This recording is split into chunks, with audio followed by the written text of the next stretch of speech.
Hello everyone, welcome to my channel. मैं हूं सुरभि और आज की इस वीडियो में हम रिवीजन रूम का इस्तेमाल करते हुए बहुत अच्छे से रिवाइज करेंगे चैप्टर 1 क्लास 12 का। इसका नाम है वेरिएशंस इन साइकोलॉजिकल एट्रीब्यूट्स। यहाँ पर ये जो टीचर है हमारी हेल्प करेंगे और बहुत ही अच्छे से हम कार्ड की मदद से इस रिवीजन को करेंगे और बहुत ही क्विकली। तो शुरुआत कर लेते हैं पहले कार्ड से। सो यहाँ पर ये है इंडिविजुअल डिफरेंसेस। तो इंडिविजुअल डिफरेंसेस में बेसिकली हम बात करते हैं डिस्टिंक्टिवनेस और वेरिएशंस की, जो कि हमें देखने को मिलते हैं लोगों की कैरेक्टरिस्टिक्स और उनके बिहेवियर पैटर्न्स में। तो जो वेरिएबिलिटी है ना, वो हमें देखने को मिल ही जाती है बिकॉज ये फिजिकल और साइकोलॉजिकल कैरेक्टरिस्टिक्स में उभर कर आ जाती है। जब हम देखते हैं कि लोग जो है वो भिन्न हैं, सोचने के तरीके, समझने के तरीके, लर्न करने के तरीके, थिंक करने के तरीके और किसी भी टास्क को परफॉर्म करने के तरीके में, तो हमारे पास अब दो चीज़ें हैं जो हमें पता है। इंडिविजुअल डिफरेंसेस, इसका मतलब है डिस्टिंक्टिवनेस एंड वेरिएशन, और वेरिएबिलिटी जिसमें हम इसी चीज़ की बात करते हैं और कहते हैं कि फिजिकल और साइकोलॉजिकल कैरेक्टरिस्टिक्स तो हमारी होती ही हैं जिसमें हम डिफर करते हैं। तो basically they are talking about the same thing. ठीक है, तो यहाँ पर अब ये हमने पढ़ लिया है और अब ये स्टील हो सकता है, यानी नॉलेज अब इस बंदे के पास हमारी ये सेव है। नेक्स्ट टॉपिक पर आते हैं। यहाँ पर सिचुएशनिज्म की बात होती है। सिचुएशनिज्म कहता क्या है? ये कहता है कि सिचुएशंस और सर्कमस्टांसेस हमें जो है वो सिग्निफिकेंटली इम्पैक्ट करती हैं, यानी हमारा बिहेवियर जो है वो हमारी सिचुएशन से आता है। लाइक पर्टिकुलर तरीके की सिचुएशन होगी तो आपका रिस्पॉन्स भी उसी तरीके का होगा, यानी एक्सटर्नल फैक्टर्स का इन्फ्लुएंस यहाँ पर काफ़ी ज़्यादा देखने को मिलता है। तो ये है एक पर्सपेक्टिव जो कि साइकोलॉजी में दिया हुआ है। इसे भी करवा देते हैं स्टील। बात करते हैं अगले कॉन्सेप्ट की, तो ये है असेसमेंट ऑफ साइकोलॉजिकल एट्रीब्यूट। तो जब भी हम असेसमेंट करेंगे, यानी हम कुछ मेजर करना चाहते हैं, हम कुछ इवैल्यूएट करना चाहते हैं, और यहाँ पर जिस इवैल्यूएशन की बात हो रही है वो होगा साइकोलॉजिकल एट्रीब्यूट्स का। तो यानी बहुत सारी चीज़ें हैं इंसान की साइकोलॉजी में, लाइक वो बहुत सारे इंटरेस्ट रख सकता है, वो पर्सनैलिटी रखता है, इंटेलिजेंस होती है, एप्टीट्यूड होता है, एंड इंटरेस्ट होते हैं, वैल्यूज होते हैं। Like there are so many things that we can assess. और ये जो असेसमेंट होगा, ये मेजरमेंट होगा, इवैल्यूएशन होगा, लेकिन इस इवैल्यूएशन के लिए हम साइंटिफिक प्रोसीजर्स का यूज़ करेंगे और हम यहाँ पर मल्टीपल मेथड्स लगा सकते हैं और हमारे पास कंपैरिजन के भी स्टैंडर्ड्स होंगे। लाइक हम किसके कंपैरिजन में कह रहे हैं कि ये पर्सन थोड़ा अलग है या ये बेहतर है। ठीक है, तो एट्रीब्यूट्स को हम जज करते हैं, हम मेजर करते हैं, साइंटिफिक मेथड्स का यूज़ करते हैं बिकॉज साइकोलॉजी एक साइंस है। अब यहाँ पर इसका पर्पस क्या है? लाइक असेसमेंट क्यों होती है? असेसमेंट का पर्पस है लोगों को जानना, अंडरस्टैंड करना। अब लोगों को अंडरस्टैंड कर रहे हैं यानी हम उनके एट्रीब्यूट्स की बात कर रहे हैं। तो यहाँ पर अंडरस्टैंडिंग एट्रीब्यूट की हो रही है। इंफॉर्मेशन जो भी हमें असेसमेंट से मिलेगी वो हमारी काम में आ जाएगी, क्योंकि हम इसको यूज़ करेंगे जब हम दूसरों के बिहेवियर को प्रिडिक्ट कर रहे होंगे। ठीक है, उसके अलावा हम ऐसे एरियाज को उसके अलावा हम ऐसे एरियाज को आइडेंटिफाई कर रहे होंगे जहाँ पर थोड़ी कमी रह गई है, तो डिफिशियंसी है या फिर कोई लैक है, या फिर हम कह सकते हैं एरियाज हैं जिसमें इंप्रूवमेंट की ज़रूरत है। तो यहाँ पर हम इंटरवेंशंस देंगे बिकॉज हमने आइडेंटिफाई कर लिया कि 1 2 3 इन 3 एरियाज में बंदे को प्रॉब्लम हो रही है। तो अब हमें इसका सॉल्यूशन देना है। और ये हमें कैसे पता लगा? ये हमें पता लगा जब हमने असेसमेंट किया उस पर्सन के ऊपर। ठीक है, तो यहाँ पर हमारा पर्पस होता है असेसमेंट का, और ये भी हमने कर लिया है टॉपिक। बात कर लेते हैं फॉर्मल और इनफॉर्मल असेसमेंट की। तो अब आते हैं फॉर्मल और इनफॉर्मल असेसमेंट पर। तो यहाँ पर फॉर्मल असेसमेंट में होगा क्या कि आप काफ़ी ऑर्गेनाइज्ड रहोगे, ये ऑब्जेक्टिव होगा, स्टैंडर्डाइज्ड होगा, यानी यूनिफॉर्म प्रोसीजर्स का यूज़ होगा। और यहाँ पर ना काफ़ी ट्रेनिंग चाहिए होगी फॉर एडमिनिस्ट्रिंग, और क्योंकि एक पर्सन जो कि ट्रेंड है वो इस तरीके के असेसमेंट को दे रहा है, उसे काफ़ी ऑर्गेनाइज्ड रहना है, एक यूनिफॉर्म प्रोसीजर अप्लाई करना है, कोई भी बायस नहीं होना चाहिए, काफ़ी ज़्यादा ऑब्जेक्टिव तरीके से स्कोरिंग होगी, या ऑब्जेक्टिव तरीके से ही इंफॉर्मेशन को यहाँ पर निकाला जाएगा। जबकि इनफॉर्मल में क्या होगा? इनफॉर्मल में आप फॉर एग्जांपल आप एक इंटरव्यू लेते हो, आप उसमें जो क्वेश्चंस वगैरह हैं उनको थोड़ा सा मॉडिफाई कर सकते हो डिपेंडिंग ऑन कि आंसर्स किस तरीके के आ रहे हैं। ठीक है, आपने कुछ क्वेश्चंस ऐड कर लिए, तो यहाँ पर क्या हो रहा है कि आप एज अ असेसर अपना थोड़ा सा विल चला रहे हो, लाइक मैं डिसाइड कर सकता हूँ वाली चीज़। ठीक है, तो यहाँ पर ये वेरी करेगा। एक आंसर दूसरे आंसर से भिन्न होगा, एक पार्टिसिपेंट दूसरे पार्टिसिपेंट से भिन्न होगा इन टर्म्स ऑफ कि वो कैसे आंसर कर रहे हैं और उनसे क्वेश्चन क्या पूछे जा रहे हैं। तो ऐसे में ना सब्जेक्टिविटी को you are going to give high preference कि यार हमें तो सब्जेक्टिव इन्फॉर्मेशन चाहिए और जितनी दे सको उतनी दे दो। फॉर्मल में ऐसा नहीं होगा। फॉर्मल में लेट्स से आपके पास 20 क्वेश्चंस हैं, तो आप सबसे उन 20 क्वेश्चंस को ही पूछोगे उस तरीके से ही जैसा आपने पहले पार्टिसिपेंट से पूछा था। ठीक है, तो फॉर्मल में थोड़ा सा ना यूनिफॉर्मिटी होती है प्रोसीजर वाइज। इनफॉर्मल में प्रोसीजर्स एज सच आप खुद डिसाइड कर सकते हो कि मुझे इस पर्टिकुलर केस को कैसे अप्रोच करना है। तो ये हो गया असेसमेंट, इसको चोरी कर लिया जाए। ठीक है, डोमेन्स क्या होंगी साइकोलॉजिकल एट्रीब्यूट्स के? तो अब हमारे पास ना बहुत सारे साइकोलॉजिकल एट्रीब्यूट्स हैं। सबसे पहला है इंटेलिजेंस। इंटेलिजेंस का क्या मतलब होता है? इसका मतलब होता है ग्लोबल कैपेसिटी, एक बहुत ही ज़्यादा वास्ट कैपेसिटी है, बहुत सारे एरियाज को फोकस में रखती है। और यहाँ पर ये कैपेसिटी किस चीज़ की है? ये है प्रॉब्लम सॉल्व करने की। यानी मेरे पास कुछ रिसोर्सेज हैं, मेंटल रिसोर्सेज, और उनका मैं इस्तेमाल करूँगी। मैं अपने इन्वायरमेंट में देखूँगी कि यार प्रॉब्लम आ रही है, मैं कैसे सॉल्व करूँ। तो आप रिसोर्सेज का यूटिलाइजेशन करते हो इफेक्टिवली, आप सोचते हो रैशनली, और आप अपने वर्ल्ड को अंडरस्टैंड करते हो। तभी तो आपको पता लगता है ना कि अच्छा प्रॉब्लम वर्ल्ड में इस लेवल पर आ रही है, इस तरीके से आ रही है। ठीक है, तो प्रॉब्लम को आइडेंटिफाई करने के लिए आपको वर्ल्ड के पास जाने की जरूरत है, उसको अंडरस्टैंड करने की जरूरत है, थिंक करने की जरूरत है, वो भी रैशनली। तो यहाँ पर अच्छी थिंकिंग है। And finally you will use your resources effectively. Aptitude का मतलब होता है यहाँ पर पर्सन की underlying potential for acquiring skill. For example, अगर मुझे लगता है कि पर्सन ए के अंदर एप्टीट्यूड है, तो यानी मैं ये कह रही हूँ कि पर्सन ए काबिल है किसी चीज़ को एक्वायर करने में, किसी स्किल को एक्वायर करने में। तो मैं सोचूंगी कि अगर इसको ट्रेनिंग दी जाए ना तो ये इसमें अच्छा कर सकता है, मतलब मुझे लगता है इसमें पोटेंशियल है। तो aptitude talks about potential. Interest की बात करें तो ये तो प्रेफरेंस की बात करते हैं कि यार ये नहीं चुनेंगे दूसरा चुन लेंगे। तो यहाँ पर आता है प्रेफरेंसेस। तो यहाँ पर प्रेफरेंसेस किस चीज़ की होंगी? एंगेजमेंट की, कि आप एक स्पेसिफिक एक्टिविटी में जुड़ना चाहते हो या दूसरी एक्टिविटी में जुड़ना चाहते हो। बात कर लेते हैं पर्सनालिटी की। तो पर्सनालिटी में हमारे पास कैरेक्टरिस्टिक्स होती हैं जो कि रिलेटिवली इंड्यूरिंग होती हैं, यानी ये टिकती हैं। ये ऐसी कैरेक्टरिस्टिक्स नहीं है जो आएंगी और चली जाएंगी, ये टिकेंगी। और जैसे ना टिकाऊ चीज़ है ये, तो अब ये टिकाऊ चीज़ क्या करेगी? ये चलती रहेगी। यानी हम आइडेंटिफाई कर सकते हैं कि यार ये बंदा इस तरीके का है क्योंकि रिलेटिवली स्टेबल है। ऐसी कैरेक्टरिस्टिक्स हैं। और ये कैरेक्टरिस्टिक्स पर्सन को क्या बनाती हैं? ये उसे बनाती हैं यूनिक, क्योंकि आपको ना पर्सन को डिस्टिंक्ट बनाना है। आपको पर्सन को ये देखना है कि अच्छा ये तो यूनिक है क्योंकि इसमें कुछ पर्टिकुलर कैरेक्टरिस्टिक्स हैं, दूसरे में कुछ और कैरेक्टरिस्टिक्स हैं। तो याद आया यहाँ पर इंडिविजुअल डिफरेंसेस की बात की थी हमने। तो पर्सनालिटी भी इस तरीके की ही होगी कि अलग अलग कैरेक्टरिस्टिक्स लोगों में होंगी और उनकी एक यूनिक पर्सनालिटी होगी। वैल्यूज में आइडल मोड ऑफ बिहेवियर की बात होती है। शुड आ जाता है यहाँ पर कि ऐसा होना चाहिए, वैसा होना चाहिए। तो यहाँ पर एक आइडल यहाँ पर आप लेकर चलते हो मोड ऑफ बिहेवियर। तो इंड्यूरिंग बिलीव्स होते हैं about an ideal mode of behaviour, और ये हमारे एक्शंस को गाइड करते हैं और हमें हेल्प करते हैं दूसरों को इवेल्युएट करने में। और इस तरीके से हमारा ये वाला कॉन्सेप्ट भी हो चुका है। मज़ा आ रहा है ना अभी तक? सिंपल सा रिवीजन हो रहा है। चैनल को सब्सक्राइब नहीं किया है तो कर दो और शेयर ज़रूर करना वीडियो को, जिनको भी ज़रूरत हो उनके साथ। बात कर लेते हैं असेसमेंट मेथड्स की। तो जब हम जानना चाहेंगे पर्सन को, इवैल्यूएट करना चाहेंगे उसके बिहेवियर्स को, उसके थिंकिंग के तरीके को, उसके साइकोलॉजिकल एट्रीब्यूट्स को, तो हमारे पास कुछ मेथड्स होने चाहिए, राइट? तो यहाँ पर हमारे पास आते हैं साइकोलॉजिकल टेस्ट। अब ये है एक ऑब्जेक्टिव और स्टैंडर्डाइज्ड मेजर जिसके थ्रू हमें पता लगते हैं लोगों के मेंटल और बिहेवियरल कैरेक्टरिस्टिक्स। तो साइकोलॉजिकल टेस्ट का यूज़ वाइडली होता है और ये कई तरीके के होते हैं। Like you can use it for different purposes. ठीक है, तो यहाँ पर डायग्नोसिस, यानी आपको किसी के अंदर कोई डिसऑर्डर तो नहीं है, कोई तकलीफ तो नहीं है, ये आइडेंटिफाई करना है। किसी को गाइडेंस देनी है, सिलेक्शन करना है किसी पोजीशन के लिए, प्लेसमेंट करवानी है, ट्रेनिंग देनी है, तो ये सारी चीज़ें वो हैं जिसमें साइकोलॉजिकल टेस्ट आपकी हेल्प करेंगे और इसमें ऑब्जेक्टिव टेस्ट भी आते हैं, साथ ही इसमें कुछ प्रोजेक्टिव टेस्ट भी आ सकते हैं। प्रोजेक्टिव में होता ये है कि आपको इन्फॉर्मेशन उतनी क्लियरली नहीं दी जाती, वेग तरीके से दी जाती है और ये अनकॉन्शियस मैकेनिज्म्स को निकलवाता है। इंटरव्यू मेथड अगला मेथड है, यहाँ पर आप सीख करते हो इन्फॉर्मेशन को from a person.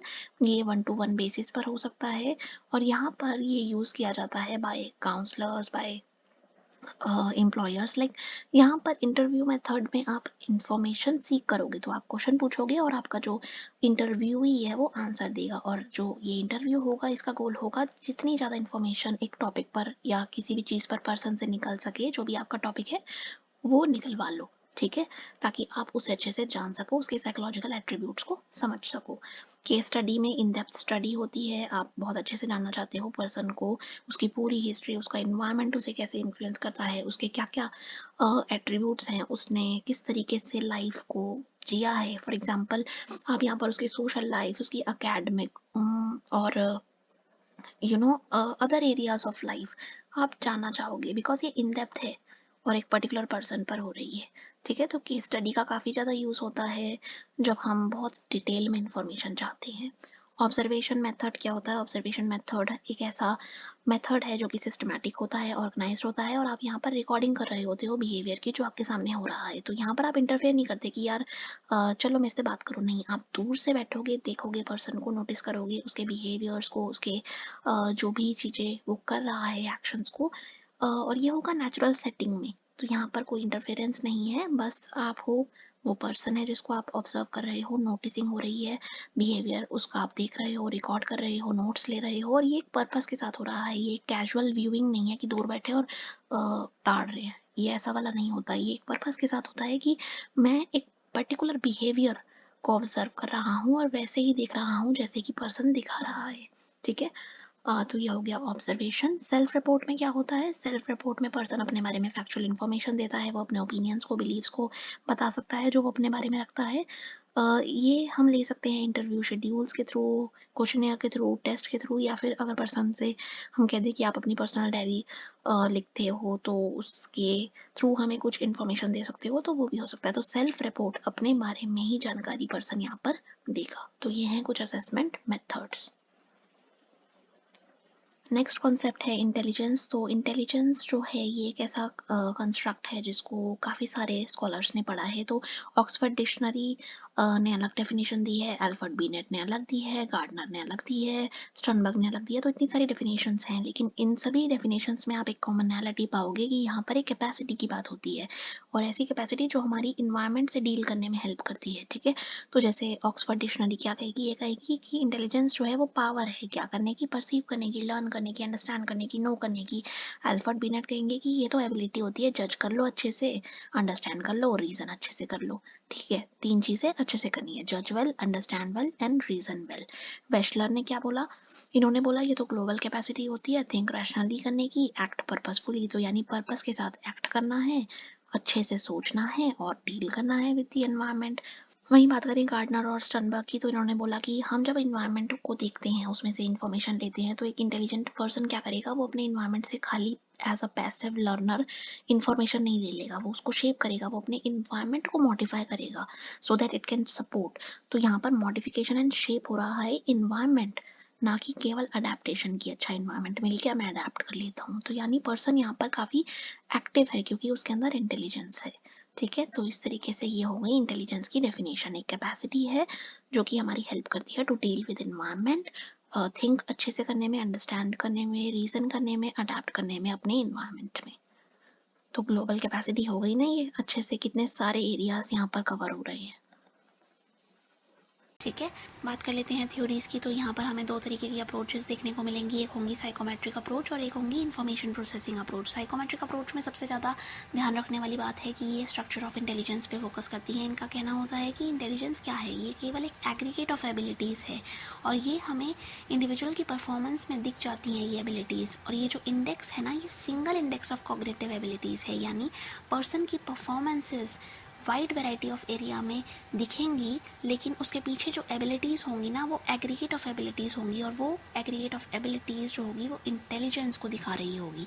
Information processing approach कहती है कि हम स्ट्रक्चर पर नहीं जाते, हम जाते हैं कि पर्सन जब प्रॉब्लम सॉल्व कर रहा है या फिर वो रीज़न कर रहा है तो वो किस तरीके के प्रोसेसेस को लगा रहा है, वो कैसे एक्ट कर रहा है। तो the focus of this is how an intelligent person acts rather than focusing on the structure of intelligence। ये बात करती हैं उसके प्रोसेस की, ठीक है। प्रोसेसिंग अप्रोचेस हैं, क्या कॉग्निटिव फंक्शंस पर्सन लगाएगा जिसमें हमें पता लगेगा कि अच्छा उसका बिहेवियर तो इंटेलिजेंट बिहेवियर की कैटेगरी में आता है, ठीक है।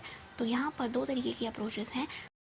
बात कर लेते हैं कुछ अप्रोचेस की। अब साइकोमेट्रिक में आती कौन सी अप्रोचेस हैं, तो सबसे पहले है एल्फ्रेड बीनेट का मेंशन। तो यहाँ पर ये थे फर्स्ट साइकोलॉजिस्ट जिन्होंने समझना चाहा इंटेलिजेंस को, कंसेप्चुलाइज करना चाहा, एक डेफिनेशन देनी चाहिए, और उन्होंने जो इंटेलिजेंस की डेफिनेशन दी उसमें हमें देखने को मिलता है कि यहाँ पर ना ये बात करते थे one similar set of abilities की। तो यहाँ पर ये थ्योरी जो है वो है यूनिफैक्टर थ्योरी, एल्फ्रेड बीनेट का नाम यहाँ पर आता है। और इन्होंने कहा कि जब भी आप अपने इन्वायरमेंट में प्रॉब्लम को देखते हो तो बहुत सारी प्रॉब्लम, लाइक एनी और every problem in individual environment can be tackled using one similar set of abilities. तो एक सिमिलर सेट ऑफ एबिलिटीज़ है जो सब पे लगा दो।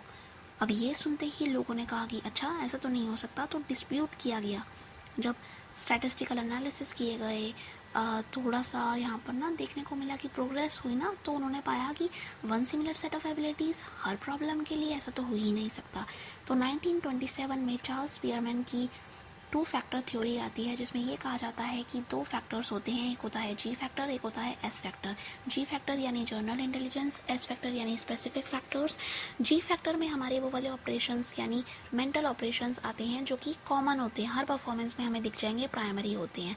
तो यहाँ पर ना हम एक स्पेसिफिक फील्ड की बात नहीं कर रहे, हम ऐसी एबिलिटीज़ को लिए हुए हैं जो कि मल्टीपल सिचुएशंस में हम लगा सकते हैं, और वो दिख भी जाएंगी क्योंकि वो कॉमन है परफॉर्मेंसेस में दिखनी, ठीक है। जबकि एस फैक्टर जो होगा ये स्पेसिफिक होगा, ये कुछ लोगों में दिखेगा, like excellent singers, architect, scientist. अब ये जो है ना ये स्पेसिफिक एबिलिटीज़ को भी दिखा रहे हैं, क्योंकि ये अपने डोमेन में जो इनका पर्टिकुलर है, स्पोर्ट्स हो गया, म्यूज़िक हो गया, साइंस की फील्ड हो गई, उसमें बहुत अच्छा एक्सेल कर रहे हैं, राइट। तो दे हैव स्पेसिफिक एबिलिटीज़। जबकि जनरल फैक्टर जो होगा वो बहुत सारी हमारी परफॉर्मेंसेस में दिख जाएगा। तो ये चीज़ आई टू फैक्टर थ्योरी के अंदर, जिसको दिया चार्ल्स स्पीयरमैन ने 1927 में। और यहाँ पर ये स्टैटिस्टिकल मेथड को लगाने के बाद यहाँ पर ये थ्योरी दी गई, जिसका नाम था स्टैटिस्टिकल मेथड का फैक्टर एनालिसिस। तो अब आती है अगली थ्योरी जो कि है लुइस थर्स्टन की theory of primary mental abilities. इन्होंने बोला कि इंटेलिजेंस की बात करनी है ना, अच्छा ठीक है कर लेते हैं, लेकिन 7 प्राइमरी एबिलिटीज़ को मत भूल जाना। अब ये जो प्राइमरी एबिलिटीज़ है ना ये इंडिपेंडेंट है, तो यहाँ पर ये क्या है, और ये 7 है, तो ये क्या है जल्दी जल्दी देखते हैं। सबसे पहली है वर्बल कॉम्प्रिहेंशन, वर्बल यानी वर्ड्स। तो अच्छा हम वर्ड्स को क्या समझ पा रहे हैं, हम जान पा रहे हैं उनके मीनिंग को, हम आइडियाज़ को ग्रास्प कर पा रहे हैं, कॉन्सेप्ट्स को समझ पा रहे हैं, ये होता है वर्बल कॉम्प्रिहेंशन। देन आता है न्यूमेरिकल एबिलिटीज़। तो यहाँ पर numbers, numerical and computational skills, speed से कर पा रहे हो, एक्यूरेटली कर पा रहे हो न्यूमेरिकल चीज़ों को आप टैकल। देन स्पेशल रिलेशंस, यहाँ पर स्पेशल वर्ड जो है ये विजुअलाइजेशन को दिखाता है, पैटर्न्स को, फॉर्म्स को। तो अगर आप पैटर्न्स को आइडेंटिफाई कर पा रहे हो तो ये एक अच्छी एबिलिटी है। देन परसेप्चुअल स्पीड, यहाँ पर परसेप्चुअल यानी आप परसीव, आप जब चीज़ों को समझ रहे हो, इंटरप्रेट कर रहे हो, डिटेल्स को देख रहे हो, तो कितनी स्पीड से आप उस डिटेल को देख रहे हो, क्या परसीव आप कर रहे हो, ठीक है। देन वर्ड फ्लुएंसी, यहाँ पर वर्ड्स को यूज़ कर पाना फ्लुएंटली और फ्लेक्सिबली। देन मेमोरी, यानी आप अपनी मेमोरी से इंफॉर्मेशन को निकाल पा रहे हो, मेमोरी में इंफॉर्मेशन को रख पा रहे हो अच्छे से। एक्यूरेसी कितनी है, कितना अच्छा रिट्रीवल है। देन आता है इंडक्टिव रीजनिंग। तो यहाँ पर हम देखते हैं कि क्या हम डिराइव कर पा रहे हैं जनरल रूल्स को from presented facts. Arthur Jensen ने 2 लेवल्स दिए। तो ये जो मॉडल था आर्थर जेनसन का, ये हायरार्किकल मॉडल ऑफ इंटेलिजेंस कहलाया गया। लेवल 1 जो था वो था एसोसिएटिव लर्निंग। तो यहाँ पर ना जो लर्न कर रहा है बंदा, वो जितनी इनपुट है और जितना आउटपुट है उसमें कोई ना भेद नहीं कर पा रहा, मतलब जो भी इनपुट आ रहा है पर्सन उतना ही आउटपुट प्रोड्यूस कर रहा है। लाइक उसने अपने दिमाग में इन्फॉर्मेशन को डाला और जब उससे कहा गया कि अच्छा इसको निकालो इन्फॉर्मेशन को अपनी मेमोरी से बाहर, तो उसने एज इज़ मोर और लेस सिमिलर सा आउटपुट दे दिया। तो यानी रटंत विद्या, तो जितना पढ़ के गए उतना हमने बता दिया, बिल्कुल एज इज। आपने कोई भी अपनी हायर ऑर्डर स्किल वहाँ नहीं लगाई। तो ये लेवल 1 में था, जहाँ पर हम एसोसिएटिव लर्निंग की बात करते हैं, जहाँ पर आउटपुट इज़ मोर और लेस सिमिलर टू इनपुट। जबकि लेवल 2 जो आता है, ये होता है कॉग्निटिव कॉम्पिटेंस का। यहाँ पर हम higher order skill like thinking involve करेंगे, ट्रांसफॉर्म करेंगे, इनपुट के साथ बैठेंगे, उसको ऑर्गेनाइज करेंगे ताकि हम एक अच्छा, एक ट्रांसफॉर्म्ड, एक इफेक्टिव आउटपुट प्रोड्यूस कर सकें। बात कर लेते हैं जेबी गुलफोर्ड के स्ट्रक्चर ऑफ इंटेलेक्ट मॉडल की, जिसमें इंटेलेक्चुअल ट्रेट्स को आइडेंटिफाई किया गया और कहा गया कि यहाँ पर ना ये 3 डायमेंशंस में आते हैं। तो पहला है operations, contents and then products. Operations मतलब जो भी पर्सन यहाँ पर टेस्ट दे रहा है वो रिस्पोंडेंट है, तो वो क्या करेगा। अब वो क्या करेगा जब वो किसी चीज़ में लगा हुआ है जो कि है टेस्ट, वो क्या करेगा, वो सोचेगा, तो कॉग्निशन, कॉग्निटिव एक्टिविटी करेगा ना, कॉग्निशन। देन वो रिकॉर्ड करेगा कि क्या इन्फॉर्मेशन प्रोवाइड की जा रही है, तो रिकॉर्डिंग होगी मेमोरी में, तो मेमोरी रिकॉर्डिंग। देन मेमोरी में अब रखना भी है चीज़ों को रिटेन करके, तो memory retention. Then divergent production, यानी अब जब आइडियाज़ को प्रोड्यूस करना है तो वेरियस आइडियाज़ हैं, मल्टीपल आइडियाज़ हैं, तो ना यहाँ पर काफ़ी सारी चीज़ें बाहर निकल कर आएंगी, तो डाइवर्जेंट है, बहुत सारे आइडियाज़ यहाँ पर वो प्रोड्यूस करेगा। और ऐसा भी हो सकता है कि वो कन्वर्जेंट प्रोडक्शन करे, तो वो आइडियाज़ को कंबाइन कर दे, लेकिन इस तरीके से कि सॉल्यूशन जो है वो केवल एक ही है। ठीक है, तो यहाँ पर कन्वर्जेंट प्रोडक्शन भी हो सकता है और साथ ही इवैल्यूएशन ऑफ इंफॉर्मेशन भी हो सकता है। कंटेंट्स में क्या आता है, ये होता है कि नेचर ऑफ मटेरियल क्या है, किस तरीके का मटेरियल है जिस पर ऑपरेशन लगाए जा रहे हैं। लाइक यहाँ पर ना है क्या, जो भी दिया जा रहा है आपको इन्फॉर्मेशन या मटेरियल, वो आखिर है कैसा, क्या वो विजुअल है, क्या वो दिख सकता है, क्या वो ऑडिटरी है, क्या उसे हम सुन सकते हैं, सिंबॉलिक है, लेटर्स के थ्रू है, नंबर्स हैं, या फिर वो सिमेंटिक है, वर्ड्स का यूज़ है। सिमेंटिक जहाँ भी आएगा यहाँ पर आप याद रखोगे वर्ड्स। एंड देन क्या वो बिहेवियरल है, यानी क्या वो पर्सन के बिहेवियर के बारे में कोई इन्फॉर्मेशन है, एटीट्यूड्स के बारे में कोई इन्फॉर्मेशन है, नीड्स के बारे में है, क्या है वो। तो यहाँ पर ना आप नेचर ऑफ नॉलेज जान रहे हो, और इन्हीं नेचर ऑफ नॉलेज पर ही तो हम ऑपरेशंस लगाएंगे या हम कॉग्निशन लगाएंगे, मेमोरी में रिकॉर्डिंग करेंगे, है ना। तो अगला आता है प्रोडक्ट्स।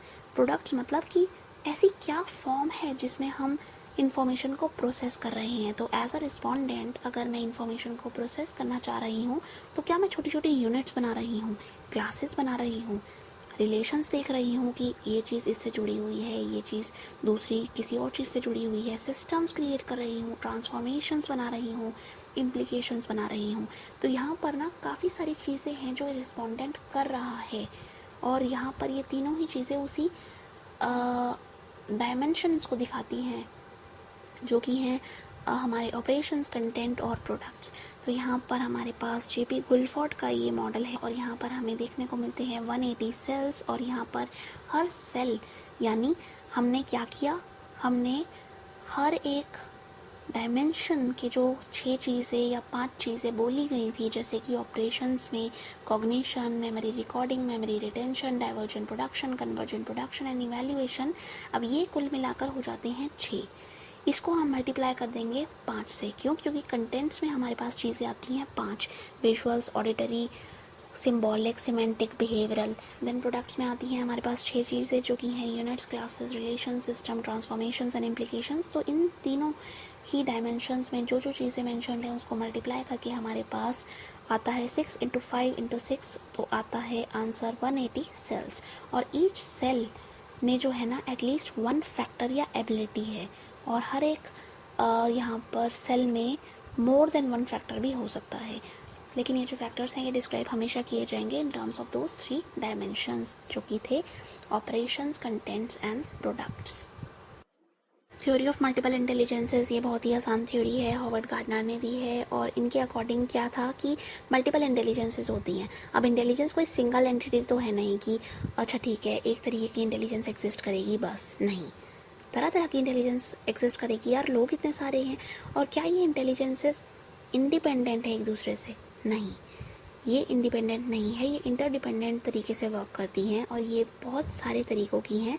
तो सबसे पहले जो हमारे पास इंटेलिजेंस आती है हॉवर्ड गार्टनर की दी हुई, वो है लिंग्विस्टिक इंटेलिजेंस। यहाँ पर क्या पर्सन अच्छे से कैपेसिटी रखता है लैंग्वेज को यूज़ करने की, फ्लुएंटली बोल पाता है, लैंग्वेज का यूज़ कर पाता है to express thinking and understand others. तो जितना ज़्यादा पर्सन इस इंटेलिजेंस पे हाई होगा उतना ज़्यादा वर्ड्स वो अच्छे बोलेगा, वोकैबुलरी उसकी रिच होगी, आर्टिकुलेट होगा, बहुत ही अच्छी लिंग्विस्टिक इमेजेस अपने दिमाग में बना पाएगा। तो उसके दिमाग में ना वर्ड्स को लेकर काफ़ी रिच मटेरियल होगा और पोएट्स और राइटर्स में ये चीज़ ज़्यादा ही देखने को मिलती है। देन लॉजिकल मैथमेटिकल, अब इसमें क्या होगा, पर्सन यहाँ पर एनालिसिस करेगा, क्रिटिकली सोचेगा, लॉजिकली सोचेगा, प्रॉब्लम्स को सॉल्व कर पाएगा, सिम्बल्स को मैनिपुलेट करेगा, मैथमेटिकल इश्यूज़ हैं, प्रॉब्लम्स हैं तो उसको सॉल्व कर पाएगा। फॉर एग्जांपल साइंटिस्ट, अब वो कितने अच्छे होते हैं ना मैथ्स या लॉजिक वाली चीज़ों में, तो नोबेल प्राइज़ विनर्स भी इसी कैटेगरी में आते हैं। देन आते हैं स्पेशल इंटेलिजेंस की तरफ। तो यहाँ पर पर्सन विजुलाइज अच्छा करता है, वो इमेजेस बनाता है, पैटर्न्स जान पाता है, समझ पाता है, बना भी पाता है। तो यहाँ पर फॉर्मिंग, यूजिंग एंड ट्रांसफॉर्मिंग की बात हो रही है मेंटल इमेजेस की।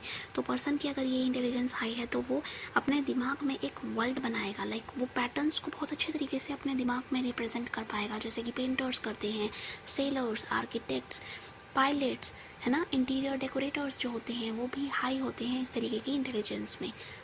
म्यूज़िकल इंटेलिजेंस की बात करें तो क्या पर्सन मैनिपुलेट कर पाता है म्यूज़िकल रिदम्स को, समझ पाता है, पैटर्न्स को प्रोड्यूस कर पाता है, म्यूज़िक को, म्यूज़िकल पैटर्न्स को। तो अगर पर्सन हाई है इस इंटेलिजेंस में तो वो साउंड्स को, वाइब्रेशंस को अच्छे से यहाँ पर समझ पाएगा और क्रिएट कर पाएगा न्यू पैटर्न्स को। बॉडीली काइनेस्थेटिक में होता क्या है, यहाँ पर बॉडी इन्वॉल्व है, तो यहाँ पर आप ना फ्लेक्सिबली, बहुत ही क्रिएटिवली अपने बॉडी पार्ट्स का यूज़ करते हो, जैसे कि एथलीट्स, डांसर कितनी अच्छी यहाँ पर वो अपनी बॉडी को यूज़ करते हैं ताकि वो एक पर्टिकुलर इमोशन को एक्सप्रेस कर सके। आपने भरतनाट्यम देखा होगा या फिर कोई और डांस जो कि बहुत ही अपीलिंग लगता है, लाइक बहुत ही सुंदर लगता है। Actor, sports person, then gymnast, they have high bodily kinesthetic intelligence because they are using their body parts very flexibly and creatively. Then आते हैं interpersonal intelligence की तरफ। तो interpersonal intelligence में क्या होता है, यहाँ पर person जो है ability रखता है to understand other people, because ये है इंटरपर्सनल, यानी दो से ज़्यादा लोग इन्वॉल्व हैं। तो पर्सन अपने बारे में नहीं सोच रहा, यहाँ वो इंट्रा हो जाती, इंटर में लोग हैं इन्वॉल्व, और लोग हैं तो उन्हें जानना भी होगा, पहचानना भी होगा, समझना भी होगा, यहाँ पर उनके मोटिव्स को, फीलिंग्स को, बिहेवियर्स को और उसके अकॉर्डिंग बिहेव भी करना होगा। तो यहाँ पर psychologists, counselor, politicians, social workers, religious leaders, they have high interpersonal intelligence. Intrapersonal में आप खुद को समझते हो, खुद के साथ वक्त बिताते हो और यहाँ पर आप अपनी स्ट्रेंथ को जानते हो, लिमिटेशंस को जानते हो, अपनी फीलिंग्स को, अपने मोटिव्स को, अपने डिज़ायर्स को समझते हो, अपनी फाइन आपकी जो सेंसिबिलिटीज़ हैं उनको भी जान पाते हो। और यहाँ पर ये एक डीप प्रोसेस है, क्योंकि फ़िलासफ़र, स्पिरिचुअल लीडर्स अगर आप देखो तो वो काफ़ी डीप थिंकिंग रखते हैं और वो अपने साथ काफ़ी समय बिताते हैं, उन्हें अपने बारे में पता होता है, सेल्फ अवेयरनेस ज़्यादा होती है। नेचुरलिस्टिक में क्या होगा, यहाँ पर आप नेचर से जुड़ोगे, नेचर के पैटर्न्स को समझ पाओगे, नेचर के फीचर्स को समझ पाओगे, अवेयरनेस होगी, एक रिलेशनशिप एक्सपीरियंस करोगे नेचुरल वर्ल्ड से, रिकॉग्नाइज कर पाओगे ब्यूटी जो कि है फ्लोरा और फौना की। यहाँ पर आप देख पाओगे कि किस तरीके से यहाँ पर छोटी छोटी चीज़ें हैं जो नेचर की हैं, जो हमें इम्पैक्ट करती हैं। तो फार्मर्स, टूरिस्ट या फिर botanist, zoologist, they have high naturalistic intelligence. Triarchic theory of Robert Sternberg, तो ये है 1985 में दी गई थ्योरी, और यहाँ पर जो ट्रयार्किक थ्योरी है वहाँ पर स्टर्नबर्ग ने इंटेलिजेंस को डिफ़ाइन किया कैसे है। उन्होंने इंटेलिजेंस को कहा है कि ये तो एबिलिटी है, इसके थ्रू तो हम अडेप्ट करते हैं। हम कहाँ अडेप्ट करेंगे, हम अडेप्ट करेंगे अपने इन्वायरमेंट में। क्या हम केवल अडेप्ट करेंगे, नहीं, हम शेप भी करेंगे, हम सेलेक्ट भी करेंगे इन्वायरमेंट को, ताकि हम अपने गोल्स को अचीव कर सके, अपने सोसाइटी के, अपने कल्चर के गोल्स को अचीव कर सके। तो यहाँ पर आप बहुत सारी बातें कर रहे हो, जिसमें सबसे मेजर फोकस जो है वो है अडेप्ट करने पर। आप यहाँ पर अपने आप को ढाल रहे हो इन्वायरमेंट में, और आप इन्वायरमेंट से भी इंफॉर्मेशन ले रहे हो और आप इन्वायरमेंट को इन्फॉर्मेशन दे भी रहे हो। 3 तरीके की इंटेलिजेंस के बारे में रॉबर्ट स्टर्नबर्ग ने बोला। सबसे पहले है कॉम्पोनेंशियल इंटेलिजेंस। तो यहाँ पर हम इस इंटेलिजेंस में बात करते हैं एनालिटिकल प्रोसेसेस की। तो ये एनालिटिकल इंटेलिजेंस भी कही जाती है। यहाँ पर आप बहुत सारा एनालिसिस करोगे इन्फॉर्मेशन का। क्यों? क्योंकि आपको सॉल्व करना है प्रॉब्लम को। तो कोई पर्सन अगर इस इंटेलिजेंस में हाई है तो वो एनालिटिकली सोचेगा, यहाँ पर वो एनालिसिस करेगा। मैं तो बैठ जाऊँगा एनालिसिस करने, अच्छा ठीक है। क्रिटिकली सोचेगा, यानी उसे कोई भी फैक्ट बता दो, वो उस पर सोचेगा कि ऐसा है भी या नहीं है। तो he is using cognitive processing a lot. ठीक है, तो यहाँ पर इसके 3 कंपोनेंट्स हैं। सबसे पहला है नॉलेज एक्विजिशन। तो यहाँ पर आप लर्न कर रहे हो, आप यहाँ पर नॉलेज को एक्वायर कर रहे हो, कैसे चीज़ें होती हैं वो देख रहे हो। देन सेकंड आता है मेटा कंपोनेंट। अब मेटा थोड़ा हायर है, तो यहाँ पर आप प्लानिंग करोगे कि क्या करूँ, कैसे करूँ, क्या कैसे होता है। देन थर्ड में आप एक्सिक्यूशन करोगे, परफॉर्म करोगे। तो परफॉर्मेंस कंपोनेंट जो होगा वो एक्चुअली डूइंग होगा। यहाँ पर आप एक्चुअली डू कर रहे होगे थिंग्स को, ठीक है, जो भी आपने प्लान किए हैं। और क्योंकि आपने सोचा था, पहले आपने नॉलेज को एक्वायर किया था, फिर आपने प्लान बनाया, प्लानिंग कंपोनेंट आया, मेटा जिसे कहते हैं। देन फाइनली आप एग्जीक्यूशन कर रहे हो, परफॉर्म कर रहे हो, जो भी आपकी प्रॉब्लम है उसको सॉल्व करने के लिए। एक्सपीरियंशियल इंटेलिजेंस जो है ये क्रिएटिव इंटेलिजेंस भी कहलाती है। तो यहाँ पर आप अपने पास्ट एक्सपीरियंसेस को यूज़ तो करते हो, लेकिन ये जो यूज़ है ये बहुत ही क्रिएटिवली होता है। यहाँ पर ना इन्फॉर्मेशन को आप लगाओगे ऐसे कि आप कुछ नॉवल सा ही सॉल्यूशन प्रोवाइड कर दोगे किसी प्रॉब्लम को। तो क्रिएटिव परफॉर्मेंसेस में ये देखने को मिलता है। आपने कुछ पास्ट एक्सपीरियंस का यूज़ किया, लेकिन आपने अपने एक्सपीरियंस को इस तरीके से इंटीग्रेट किया कि आपने कुछ नया बना दिया। तभी ना क्रिएटिव वर्ड है। क्रिएटिव जहाँ भी वर्ड होगा वहाँ नॉवल्टी होगी, न्यूनेस होगी, नयापन होगा। और यहाँ पर इन्फॉर्मेशन जो है वो अच्छे से यूज़ की जाएगी ताकि अपनी प्रॉब्लम को सॉल्व किया जा सके। ऐसी प्रॉब्लम जो कि अपने आप में भी शायद नॉवल है, नहीं है। Contextual intelligence is also practical intelligence. तो यहाँ पर अपने इन्वायरमेंट से डील करना है आपको, और ये इन्वायरमेंट जो है ये आपको डिमांड्स रखता है। लाइक इन्वायरमेंटल डिमांड्स होती हैं कि आपको ये सिचुएशन आएगी और आपको सॉल्व करना होगा। तो person who is high on contextual intelligence will be able to solve those problems very quickly, very efficiently, क्योंकि वो अपने इन्वायरमेंट में ढलना जानता है, वो अपने इन्वायरमेंट को फेवरेबल बनाना जानता है, वो अपने इन्वायरमेंट के अकॉर्डिंग अपने आपको मॉडिफाई करना भी जानता है और अपने इन्वायरमेंट को मॉडिफाई करना भी जानता है ताकि उसकी खुद की नीड्स पूरी हो सकें। तो यहाँ पर ना वो स्ट्रीट स्मार्टनेस रखता है, बिजनेस सेंस रखता है। तो स्टर्नबर्ग की ट्रायर्किक थ्योरी जो है ये रिप्रेजेंट करती है इंफॉर्मेशन प्रोसेसिंग अप्रोच को। तो यहाँ पर जो पहले हमने अप्रोचेस पढ़ी जो कि थी हमारी क्या कहते हैं अल्फ्रेड बिनेट की theory, then we have Charles Spearman की थ्योरी, लुइस थर्स्टन की थ्योरी, देन हमारे पास आती थी क्या कहते हैं आर्थर जेनसन का मॉडल, देन जेपी गुलफोर्ड का मॉडल। ये जो थे ये थे साइकोमेट्रिक अप्रोच, जबकि थ्योरी ऑफ मल्टीपल इंटेलिजेंसेस और ट्रायर्किक थ्योरी ये हैं इंफॉर्मेशन प्रोसेसिंग अप्रोच। तो अब बात कर लेते हैं पास्ट मॉडल ऑफ इंटेलिजेंस की। अब ये जो मॉडल है इसका पूरा नाम है planning, attention arousal and simultaneous successive processing. इस मॉडल को दिया है जेपी दास यानी जगन्नाथ प्रसाद दास ने, जैक निकलेरी एंड किर्बी ने 1994 में। ये मॉडल क्या कहता है? ये कहता है कि जब भी कोई इंटेलेक्चुअल एक्टिविटी होगी तो उसमें क्या हो रहा होगा, उसमें ना फंक्शनिंग दिख रही होगी किन चीज़ों की, 3 न्यूरोलॉजिकल सिस्टम की। तो यानी दिमाग के 3 सिस्टम जो हैं वो बड़ा ही काम कर रहे होंगे, फंक्शन कर रहे होंगे बड़े ही इंटरडिपेंडेंट तरीके से, मतलब एक दूसरे पर निर्भर होकर। और वो चीज़ जो ये कर रहे होंगे, ये फंक्शनिंग, ये हमारी इंटेलेक्चुअल एक्टिविटी में दिख जाएगी। तो हम अगर कोई टास्क कर रहे हैं तो वहाँ पर हमारा न्यूरोलॉजिकल सिस्टम भी इन्वॉल्व है। और जो 3 सिस्टम हैं हमारे इन्वॉल्व उनको हम फंक्शनल यूनिट्स ऑफ ब्रेन भी कहते हैं।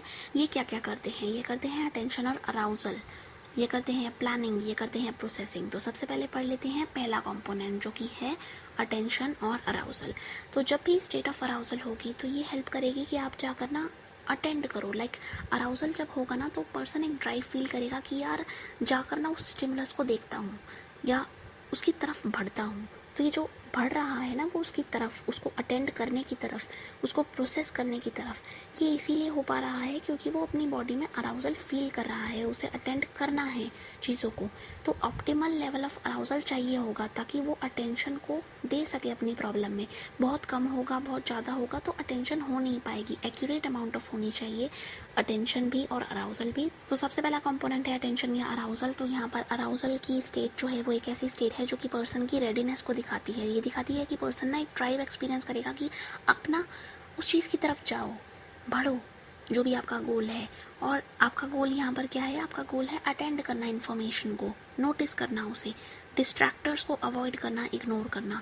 तो अगर बहुत ही कम अराउजल होगा तो क्या पर्सन अटेंड कर पाएगा इन्फॉर्मेशन को? नहीं।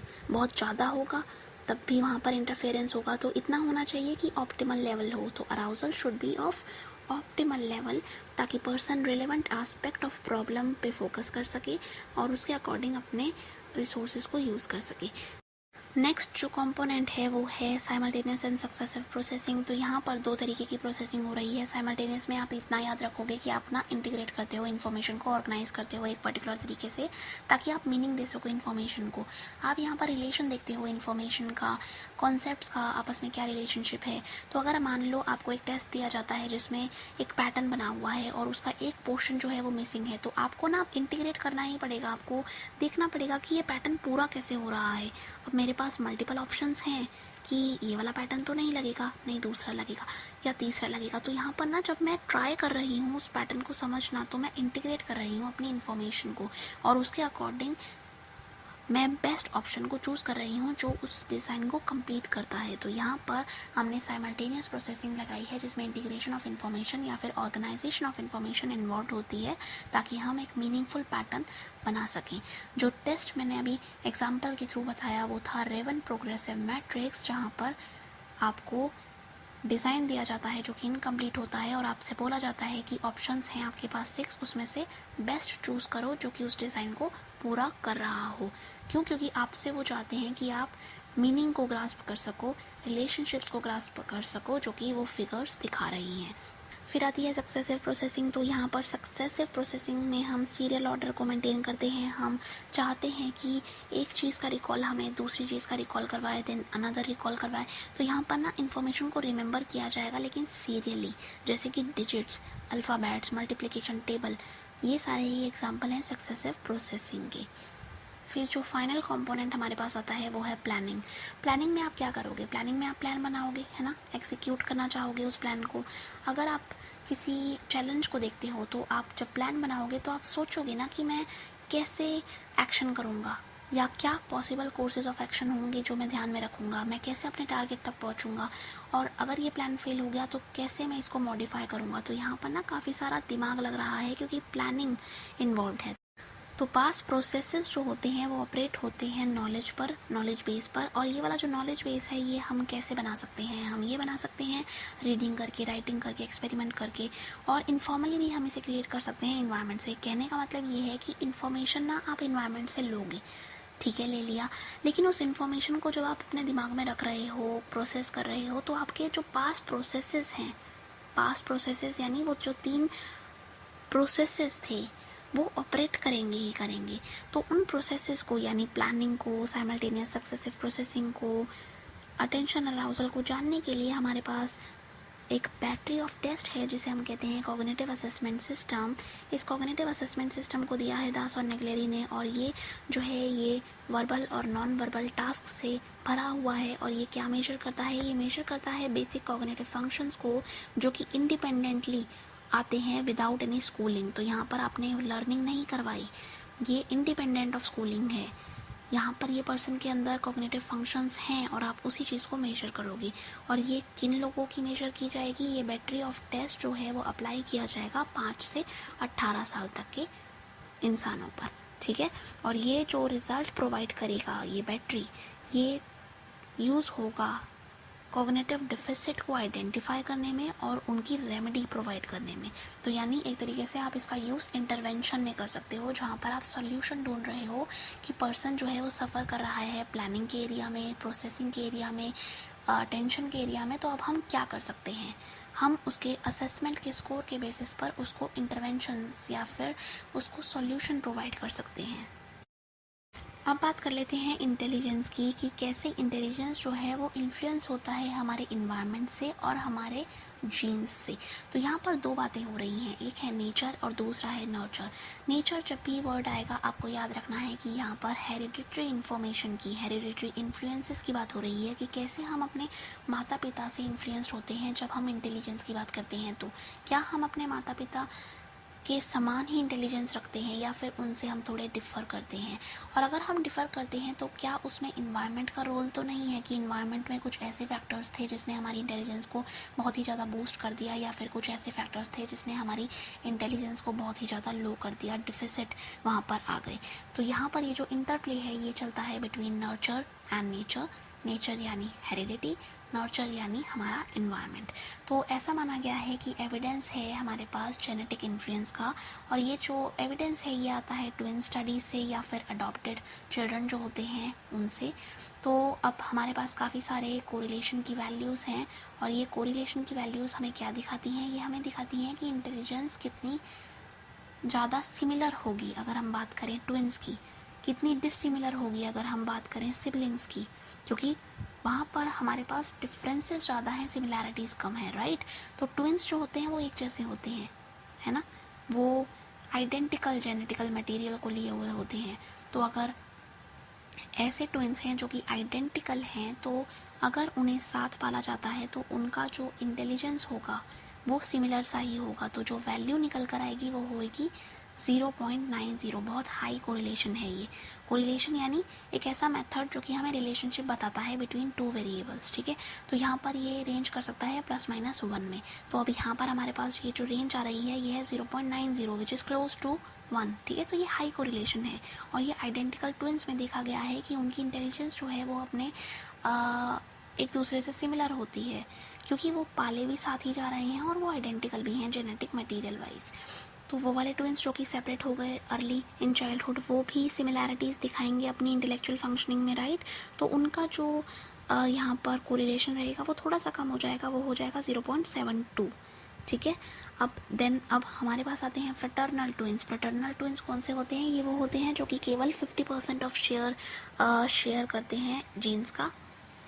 अब इनके अंदर जो कोरिलेशन पाया जाएगा वो पाया जाएगा 0.60 का। देन ब्रदर्स एंड सिस्टर्स जो कि टुगेदर पाले गए हैं उनमें 0.50। देन सिबलिंग्स यानी बहन भाई अगर रियर्ड अपार्ट यानी अलग अलग पाले गए हैं तो उनका जो कोरिलेशन की वैल्यू आएगी वो आएगी 0.25। तो जैसे जैसे आप देखो कि यहाँ पर जैसे जैसे आइडेंटिकल चीज़ों की बात कर रहे थे हम, तो हम देख रहे थे कि हाई कोरिलेशन की वैल्यू है, जबकि जब हम थोड़ा दूर आ गए, थोड़ा इन्वायरमेंट भी दूर कर दिया, साथ ही हमने सिमिलैरिटीज़ को दूर होते हुए देखा इन केस ऑफ सिबलिंग, तो वहाँ पर कोरिलेशन की वैल्यू जो थी वो घट गई। तो ये हमें बताती है कि हमारा जो कोरिलेशन होगा वो हाई होगा जब हम ज़्यादा सिमिलैरिटी देखेंगे इंटेलेक्चुअल फंक्शनिंग में, जबकि लो होगा जब हम कम सिमिलैरिटी देखेंगे इंटेलेक्चुअल फंक्शनिंग में। एक और सेट ऑफ एविडेंस हमें यहाँ पर देखने को मिलता है, और वो जो सेट है वो है अडॉप्टेड चिल्ड्रन का। तो यहाँ पर ये अडॉप्टेड चिल्ड्रन क्या दिखाएंगे? ये दिखाएंगे कि इनकी इंटेलिजेंस जो है वो सिमिलर है अपने बायोलॉजिकल पेरेंट्स से, ना कि अपने ऐसे पेरेंट्स से जिन्होंने अभी अभी इन बच्चों को अडॉप्ट किया है। तो बायोलॉजिकल पेरेंट्स के साथ उनकी इंटेलिजेंस ज़्यादा सिमिलर होगी as compare to adoptive parents. अब देख लेते हैं रोल ऑफ इन्वायरमेंट। जब इन्वायरमेंट अच्छा होता है तो पर्सन की इंटेलिजेंस को भी आप ग्रो करता हुआ पाते हो, अच्छा होता हुआ पाते हो, उनका इंटेलेक्चुअल लेवल जो है वो क्लोज हो जाता है अडॉप्टिव पेरेंट्स के, या फिर अच्छा हो जाता है, इंक्रीज देखने को मिलता है इंटेलिजेंस के स्कोर्स में। जबकि अगर ऐसा इन्वायरमेंट है जहाँ पर चिल्ड्रन जो है वो डिसएडवांटेज्ड होम से आते हैं, या फिर इन्वायरमेंटल डिप्रिवेशन यानी कमी महसूस करते हैं, न्यूट्रिशन नहीं है, फैमिली अच्छी नहीं है, स्कूलिंग अच्छी नहीं है, तो यहाँ पर ये जो चीज़ें हैं ना ये रिड्यूस कर देंगी इंटेलिजेंस के चांसेस को कि वो बढ़ेगी, ठीक है। तो यहाँ पर हम देखेंगे कि डाउन वर्ड एरो जाएगा कि इंटेलिजेंस के स्कोर जो हैं वो घटते हुए पाए जाएंगे, क्योंकि पर्सन को वो इन्वायरमेंट नहीं मिल रहा जहाँ पर उसकी इंटेलिजेंस ग्रो कर सके। तो इंटेलिजेंस में केवल नेचर यानी हेरिडिटी का हाथ नहीं होता, इसमें इक्वली हाथ होता है इन्वायरमेंट का, नर्चर का, और ये दोनों ही चीज़ें इंटरैक्ट करती हैं, और तभी हम कहते हैं कि इंटेलिजेंस जो है वो प्रोडक्ट है नेचर और नर्चर का। तो अब असेसमेंट ऑफ इंटेलिजेंस के बारे में बात करते हैं। यहाँ पर हम पर्सन की इंटेलिजेंस को मेजर करते हैं, और ये क्यों किया जाता है? ताकि हम पर्सन को अच्छे से ट्रेनिंग दे सके इन केस कोई डेफिशिएंसी या लैक हमें देखने को मिले तो अब जब टेस्ट हम पर्सन पे करेंगे तो वहाँ पर हमें कुछ डेटा मिलेगा, और इस तरीके के अटेम्प्ट्स जो हैं वो पहले भी किए गए हैं। जैसे कि 1905 में फर्स्ट अटेम्प्ट किया गया जो कि सक्सेसफुल रहा, जहाँ पर मेजर किया गया इंटेलिजेंस को, वो भी फॉर्मली। किसने किया? इसे किया एल्फ्रेड बिनेट और थियोडोरस ने, और इस टेस्ट को कहा गया बिनेट साइमन टेस्ट। ठीक है, और ये बच्चों पर किया गया था और 1908 में इस टेस्ट को रिवाइज किया गया। ये वाला जो रिवाइज हुआ स्केल था, इसमें दो कॉन्सेप्ट दिए गए जिसका नाम है कुछ ऐसा। पहला है मेंटल एज और दूसरा है क्रोनोलॉजिकल एज। तो इसको हम लिखते हैं MA, तो इनिशियल्स, एंड क्रोनोलॉजिकल एज को हम लिख सकते हैं CA। मेंटल एज में हम पर्सन की इंटेलेक्चुअल फंक्शनिंग को देखते हैं, और ये हम देखते हैं उसका कंपैरिजन करके उसके एज ग्रुप के साथ। ठीक है, तो यहाँ पर एज ग्रुप होगा और लोग होंगे और उसके साथ इस बच्चे का कंपैरिजन हो रहा होगा, और अगर इसकी एज ग्रुप के अकॉर्डिंग परफॉर्मेंस होती है इंटेलिजेंस टेस्ट पर, तो हम बोलेंगे कि अरे 5 ईयर ओल्ड वालों कि जितनी ही है इसकी मेंटल एज भी। तो अब मेंटल एज ऑफ 5 का मतलब हो गया कि परफॉर्मेंस जो है बच्चे की इंटेलिजेंस टेस्ट पर, वो इक्वल है एवरेज परफॉर्मेंस लेवल के 5 साल के बच्चों के ग्रुप के। तो मेंटल एज में हम देखते हैं इंटेलेक्चुअल फंक्शनिंग, जबकि क्रोनोलॉजिकल एज में हम पर्सन की बायोलॉजिकल एज को मेजर कर रहे होते हैं। यहाँ पर हम पर्सन की एग्जैक्ट एज जो है ना, बर्थ से अब तक की, वो चीज़ देखते हैं। और यहाँ पर इस तरीके से अगर हम इस चीज़ को लिखते हैं जहाँ पर मेंटल एज को डिवाइड किया जाता है क्रोनोलॉजिकल एज के साथ और मल्टीप्लाई किया जाता है 100 के साथ, तो यहाँ पर ये वाला फॉर्मूला हमें एक कॉन्सेप्ट देता है जिसे हम कहते हैं IQ। अब 1912 में विलियम स्टर्न एक जर्मन साइकोलॉजिस्ट थे जिन्होंने इस कॉन्सेप्ट को दिया जिसे हम कहते हैं इंटेलिजेंस कोशेंट। यहाँ पर इंटेलिजेंस कोशेंट को हम क्या बोलेंगे कि ये तो ऐसे निकलता है, हमें मेंटल एज को डिवाइड करना है क्रोनोलॉजिकल एज के साथ और उसको मल्टीप्लाई करना है 100 के साथ। 100 का यूज इसलिए किया गया है ताकि कोई डेसिमल पॉइंट ना आए। अगर पर्सन की मेंटल एज और क्रोनोलॉजिकल एज इक्वल है तो यहाँ पर IQ जो होगा वो 100 होगा। तो यहाँ पर ये जो IQ है ये एवरेज है, जबकि अगर मेंटल एज ज़्यादा है यानी पर्सन अच्छा परफॉर्म किए हुए है इंटेलिजेंस टेस्ट पे, तो वहाँ पर हमें IQ जो होगा वो 100 से ज़्यादा मिलेगा। जबकि अगर मेंटल एज कम है क्रोनोलॉजिकल एज से, तो वहाँ पर हमें IQ जो मिलेगा वो 100 से कम होगा। ठीक है, सो इस तरीके से हमें IQ स्कोर मिलता है। और ये जो कॉन्सेप्ट है ये किसने दिया है या ये क्या है, ये आपको याद रखना है। ये आपकी इंटेलिजेंस को मेजर कर रहा होता है, आपकी एज को बता रहा होता है, और ये ऐसी एज है जिसका रिलेशन आपकी इंटेलेक्चुअल फंक्शनिंग से है। ठीक है, तो अब इस IQ के स्कोर को जब ग्राफ पर प्लॉट किया जाता है तो ये कुछ ऐसा कर्व देता है। तो यानी ये कर्व कब बना? जब बहुत सारे लोगों पर IQ टेस्ट किए गए तो उनके स्कोर्स को यहाँ पर रखा गया ग्राफ पर, और ऐसा पाया गया कि इस तरीके की शेप निकल कर आती है जब हम प्लॉट करते हैं पॉइंट्स को।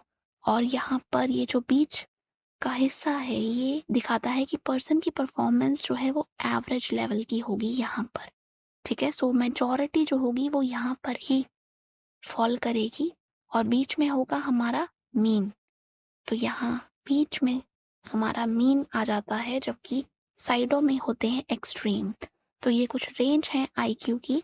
70 या उससे बिलो में प्रॉब्लम्स होती हैं, जबकि 130 या उससे अबव में हमें काफ़ी ज़्यादा अलग तरीके से इंटेलिजेंस मैनिफेस्ट होती दिखाई देती है, जहाँ पर पर्सन काफ़ी गिफ्टेड होता है, काफ़ी अच्छे से वो इंटेलेक्चुअल एक्टिविटीज़ कर पाता है। यहाँ पर थोड़ी प्रॉब्लम होती है, मेजॉरिटी यहाँ फॉल करती है। तो इस तरीके के कर्व को जहाँ पर हमारे पास मीन भी है और एक बेल शेप्ड कर्व हमारे पास है, इसे कहते हैं नॉर्मल कर्व। ये है सिमेट्रिकल और यहाँ पर इसके बीच में है सेंट्रल वैल्यू जिसे हम कह रहे हैं मीन। ठीक है, तो अब हम इस चीज़ को अगर डिटेल में देखें तो हम पाएंगे कि यहाँ पर इंटेलेक्चुअल डेफिशिएंसी होती है, कुछ ना कुछ डिसेबिलिटी होती है, जबकि यहाँ पर सुपीरियर परफॉर्मेंस होती है। जबकि बीच में हमने अभी बोला कि एवरेज हमें स्कोर्स देखने को मिलेंगे एंड मेजॉरिटी यहीं पर फॉल करती है। बहुत कम लोग होते हैं जो यहाँ पर फॉल करेंगे या यहाँ पर फॉल करेंगे, डिपेंडिंग ऑन कि उनका हेरिडिटरी इंफॉर्मेशन कैसा रहा और उनका एनवायरनमेंट कैसा रहा। ठीक है, अब पढ़ते हैं वेरिएशंस ऑफ इंटेलिजेंस के बारे में। यहाँ पर हम देखेंगे कि क्या डिफरेंसेस होते हैं जो लोग यहाँ फॉल कर रहे होते हैं और जो लोग यहाँ फॉल कर रहे होते हैं उनमें।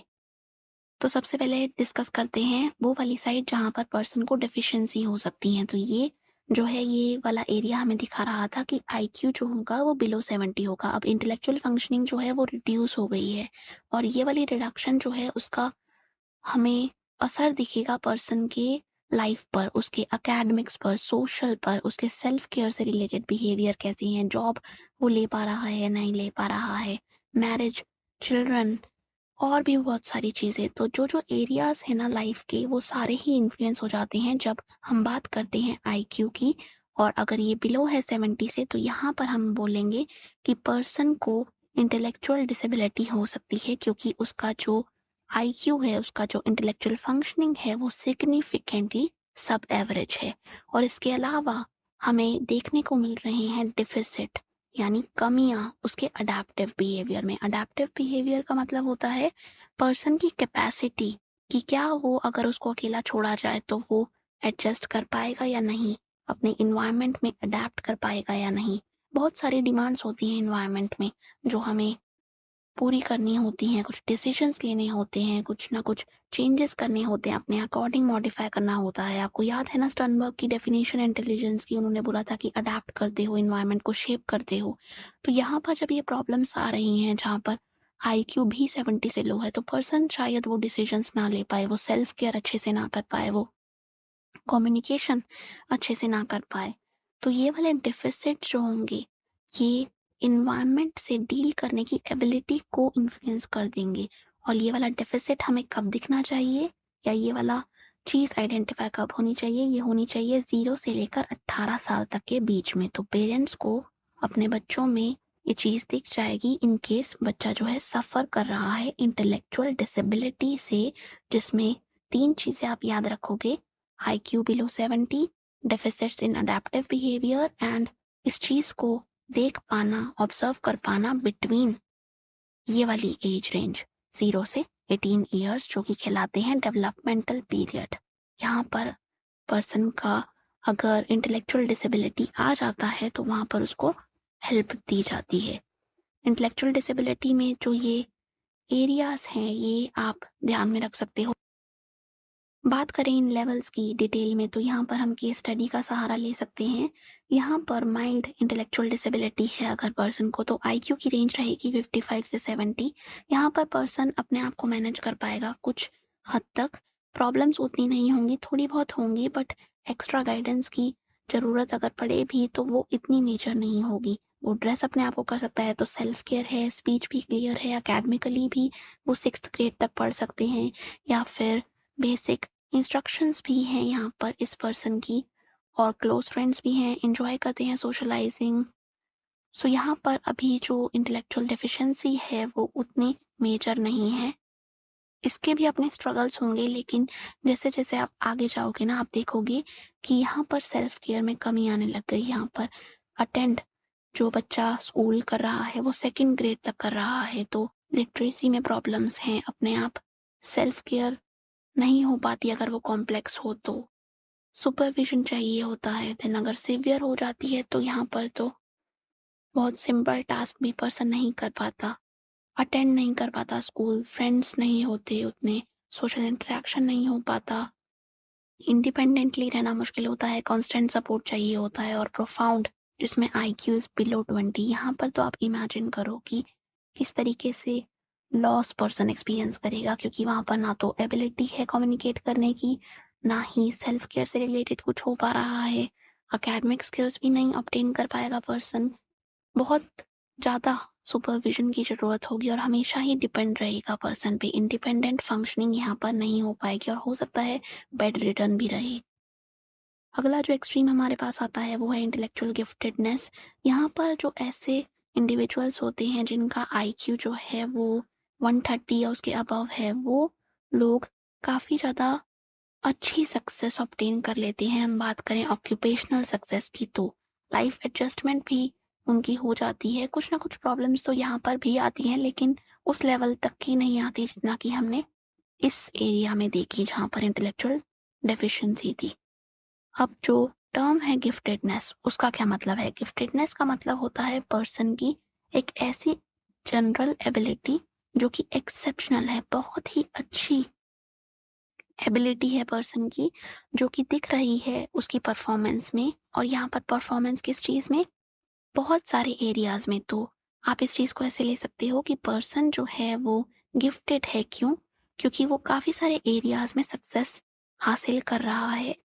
उसकी अच्छी एबिलिटी है जिसकी वजह से उसकी परफॉर्मेंस जो रहती है वो सुपीरियर रहती है। तो ये वाइड वैरायटी ऑफ एरिया को टारगेट करता है, जबकि एक अगला टर्म जिसे हम कहते हैं टैलेंट, वो केवल remarkable ability in specific field की बात करता है। तो ये डिफरेंस होता है गिफ्टेडनेस और टैलेंट में।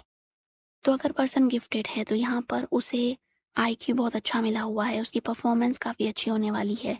अब हमें मेमोरी के टास्क में उसकी परफॉर्मेंस अच्छी दिखेगी, वो अच्छे से याद कर पाएगा, चीज़ों को रिट्रीव कर पाएगा।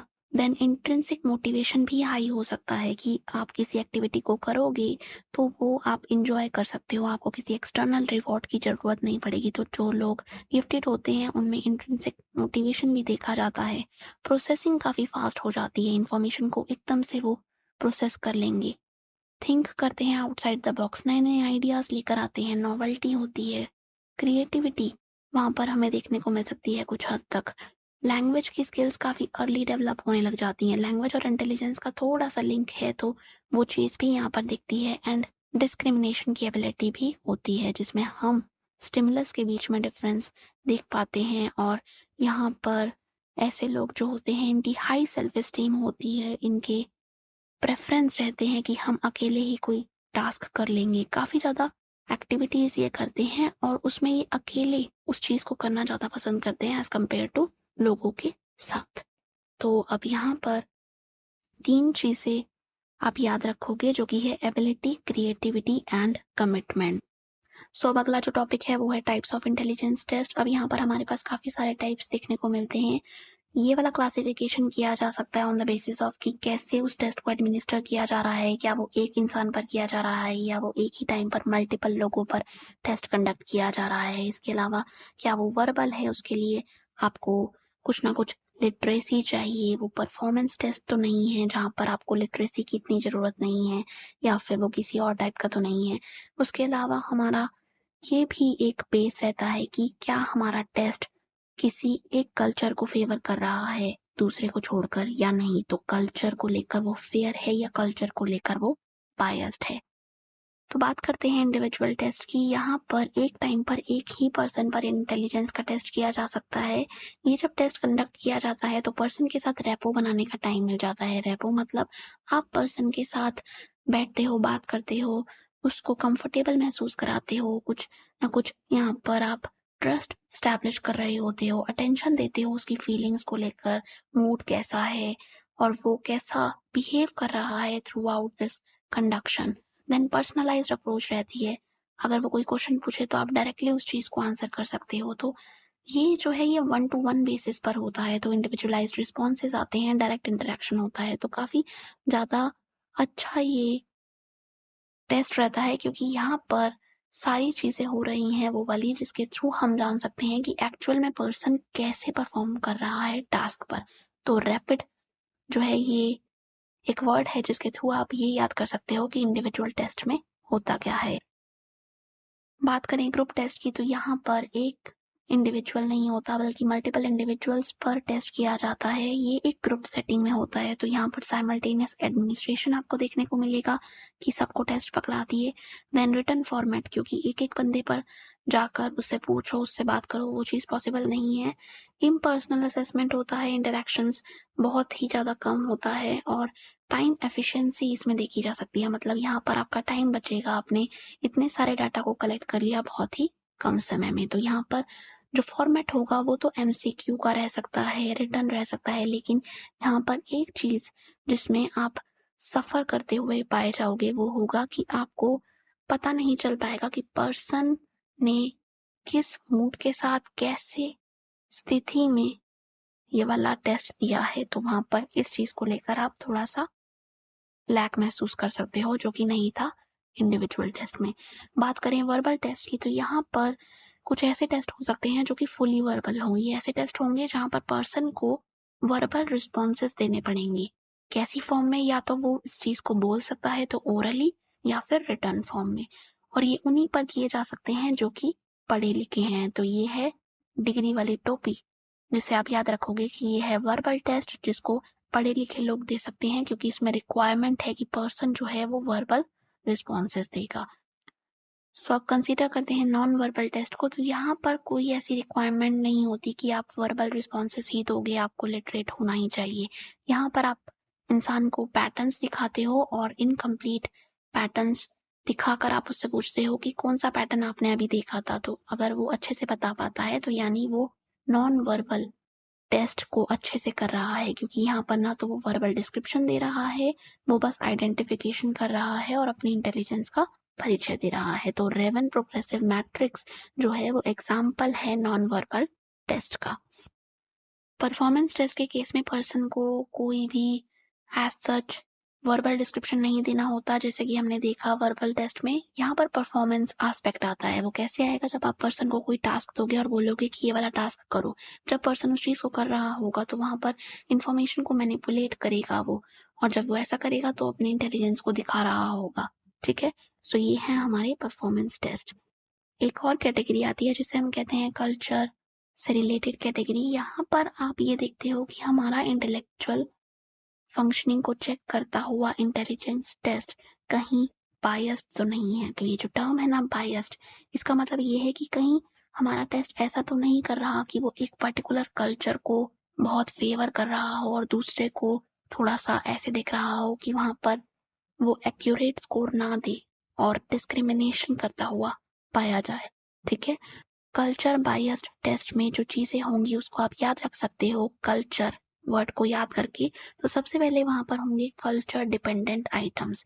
यहाँ पर कल्चर जो कि है एक पर्टिकुलर, उससे ही रिलेटेड आइटम्स आपने डाल दिए। तो अगर ये वाला टेस्ट किसी और के कल्चर में अप्लाई किया जाए तो वहां पर पर्सन समझ ही नहीं पाएगा कि आइटम है क्या, ये क्वेश्चन है क्या, मैं इसे कैसे आंसर करूंगा, और जो उसके स्कोर आएंगे वो ऑटोमेटिकली लो हो जाएंगे। तो ये कल्चर डिपेंडेंट आइटम्स को लिए हुए हो सकता है। देन इसमें अर्बन या मिडिल क्लास बायस आ सकता है, इकोनॉमिक क्लास यहाँ पर हो सकती है इन्वॉल्व। देन कल्चरल पर्सपेक्टिव तो थोड़ा सा लिमिटेड ही रहता है, क्योंकि यहाँ पर आप कंसीडर नहीं कर पा रहे हो दूसरे के कल्चर को, उसके नॉर्म्स को, उसके और एरियाज को जो कि उस कल्चर के लिए रिलेवेंट हैं। देन आता है अगला पॉइंट जिसमें हम टेस्ट के नॉर्म्स की बातें कर रहे हैं। तो नॉर्म्स मतलब पर्सन के टेस्ट में जो स्कोर आया है, जब उस पर्सन के टेस्ट के स्कोर को किसी और से कंपेयर किया जाएगा तो ऐसे में वो कंपैरिजन जो है वो जस्टिफाइड होना चाहिए। वो ऐसा नहीं होना चाहिए कि अच्छा इंडियन कल्चर में आप टेस्ट कर रहे हो लेकिन नॉर्म्स जो है वो, या जो डेटा है आपके पास वो वेस्टर्न कल्चर का है। इससे तो आपको एक्यूरेट स्कोर मिलेगा ही नहीं उस कल्चर का, क्योंकि पर्सन ने तो अपने अकॉर्डिंग, अपने कल्चर के अकॉर्डिंग रिस्पॉन्स किए हैं, लेकिन नॉर्म्स यानी कंपैरिजन का जो रेफरेंस पॉइंट है वो थोड़ा सा अलग है। देन अंडर रिप्रेजेंटेटिव होते हैं, डाइवर्स कल्चर को नहीं दिखा पाते ऐसे टेस्ट। ये रिफ्लेक्ट करते हैं बायसेस। यहाँ पर स्कोरिंग में भी बायस आ सकता है, किसी भी चीज में यहाँ पर बायस आ सकता है। आइटम्स के केस में हमने बायस ऑलरेडी देख लिया है। देन ये डाइवर्सिटी को नहीं समझ पाता, एक्सक्लूड कर देता है। तो ये एक ऐसा कल्चरल बायस्ड टेस्ट हो सकता है जो कि एक्यूरेट रिप्रेजेंटेशन शायद ना दे। जबकि कल्चर फेयर टेस्ट में आप देखते हो कि आप यहाँ पर अंडरस्टैंड कर सकते हो डाइवर्स पर्सपेक्टिव्स को। ये एक ऐसा टेस्ट है जो डिफरेंट कल्चर्स पर लगाया जा सकता है, इसे अडेप्ट इस तरीके से किया गया है। ये डिस्क्रिमिनेशन नहीं करता, ये ऐसे स्कोर्स नहीं बनाता जिसमें पर्सन जो है वो ऑटोमेटिकली बहुत लो चीज ऑब्टेन करे। ऑल्दो उसकी गलती नहीं है, उसकी फंक्शनिंग ऐसी नहीं है, बट टेस्ट में कोई प्रॉब्लम है। देन ये कल्चर फेयर टेस्ट जो होते हैं ये इंक्लूसिव होते हैं, ये लेकर चलते हैं सबको साथ। और यहाँ पर ये टेलर्ड होते हैं टू कॉमन एक्सपीरियंसेस, तो समझ पाते हैं दूसरे कल्चर को, उसके प्रेफरेंसेस को, उसके नॉर्म्स को। तो यहाँ पर ये अच्छे रिजल्ट यानी फेयर रिजल्ट्स को यील्ड करते हैं। तो यूनिटी वर्ड से आप याद रखोगे कल्चर फेयर टेस्ट के कैरेक्टरिस्टिक्स को। तो इसी के साथ हमारी कैटेगराइजेशन होती है पूरी। अब बात करते हैं हम इंटेलिजेंस टेस्ट के यूजेस की। तो यहाँ पर ये थम्स अप हमें दिखा रहा है कि कई सारे पर्पस यहाँ पर इंटेलिजेंस टेस्ट अदा करते हैं। सबसे पहला है सिलेक्शन। यहाँ पर आप इस चीज़ का यूज़ करके लोगों को सिलेक्ट कर सकते हो, जॉब में, इंस्टीट्यूशंस में या फिर आर्मी में, ठीक है। देन काउंसलिंग में भी इंटेलिजेंस टेस्ट यूज़ होते हैं, जहाँ पर आप ये देखते हो कि पर्सन में कोई डिफिशियंसी तो नहीं है या फिर कोई प्रॉब्लम तो नहीं है जिसके लिए उसे हेल्प दी जाए। गाइडेंस के लिए भी इंटेलिजेंस टेस्ट का यूज़ होता है। Then self analysis, if you want to know about yourself, your own intelligence, because वहाँ पर आप डिसीजंस उसके अकॉर्डिंग ले सकते हो, अपने करियर के, अपने लाइफ के।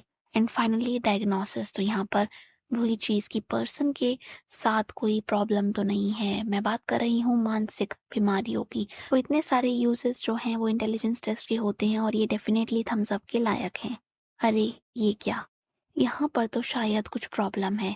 कहीं इंटेलिजेंस टेस्ट का मिसयूज तो नहीं हो रहा? हो सकता है। कैसे होता है मिसयूज? यहाँ पर अगर पर्सन की पुअर परफॉर्मेंस है किसी इंटेलिजेंस टेस्ट पर, उसका स्कोर जो है वो लो आया है, तो वहाँ पर अगर आप उसके साथ स्टिग्मा अटैच कर दोगे, कैसे करोगे?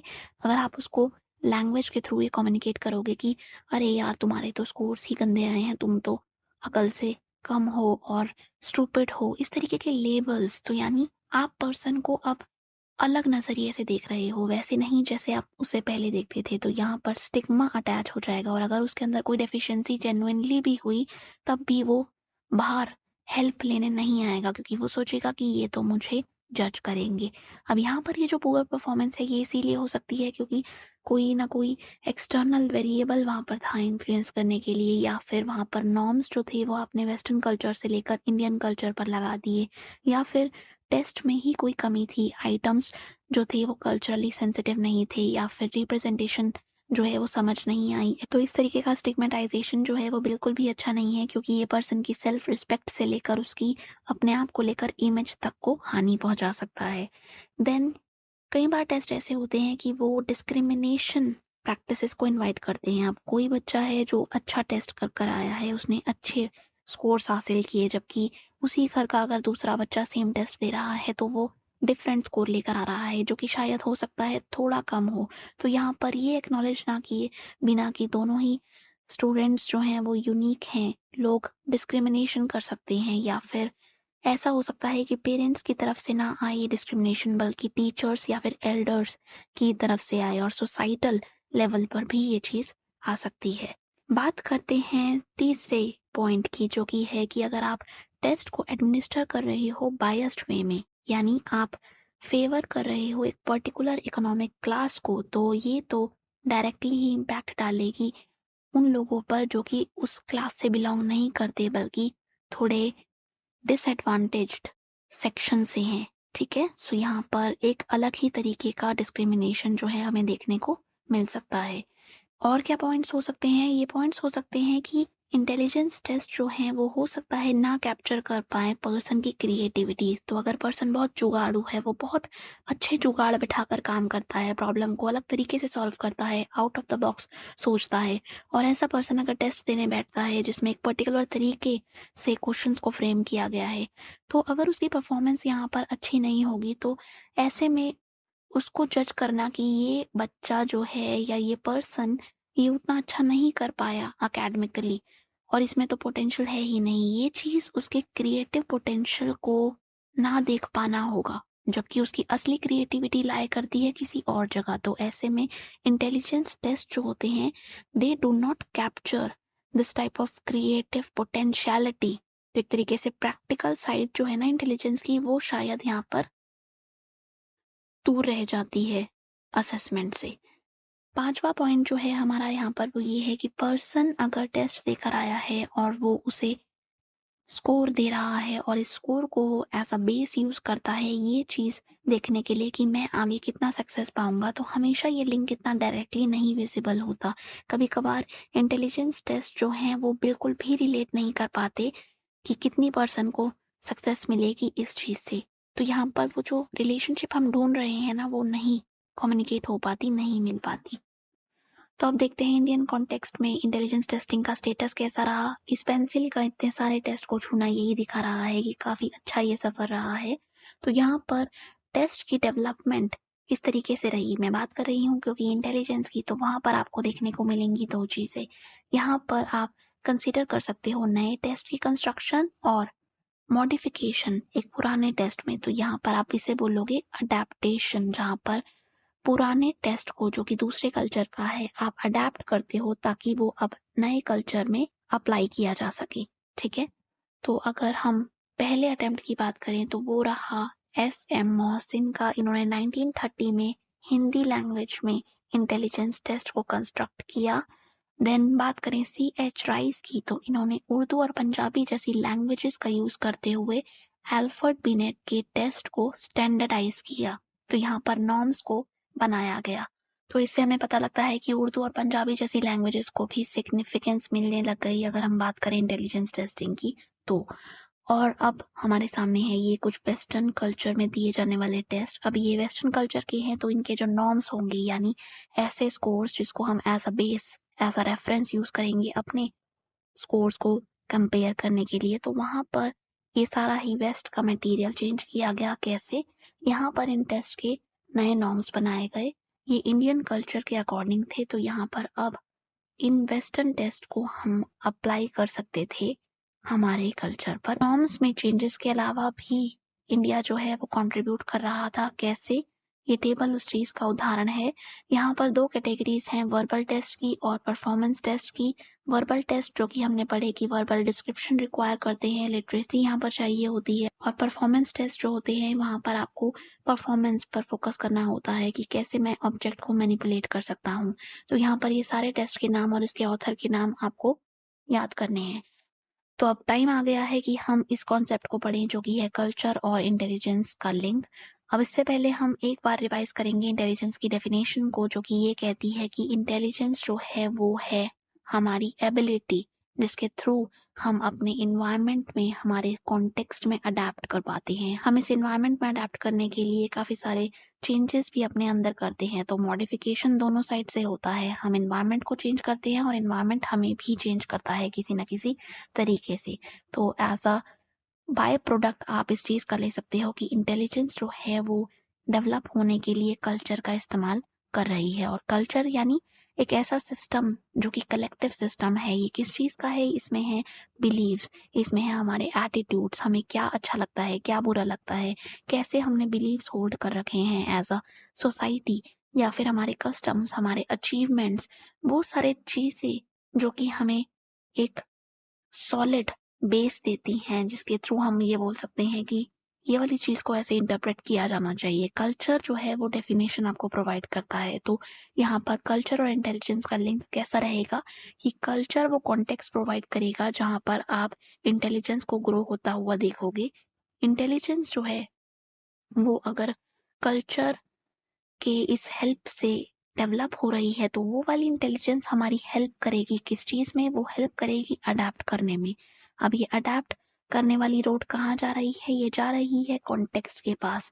तो यानी जब कल्चर हमारी हेल्प करता है, हमारी इंटेलिजेंस को डेवलप करने में सपोर्ट देता है, तो हमारी इंटेलिजेंस डेवलप होती है और वो हमारी हेल्प करती है अडेप्ट करने में अपने इन्वायरमेंट में।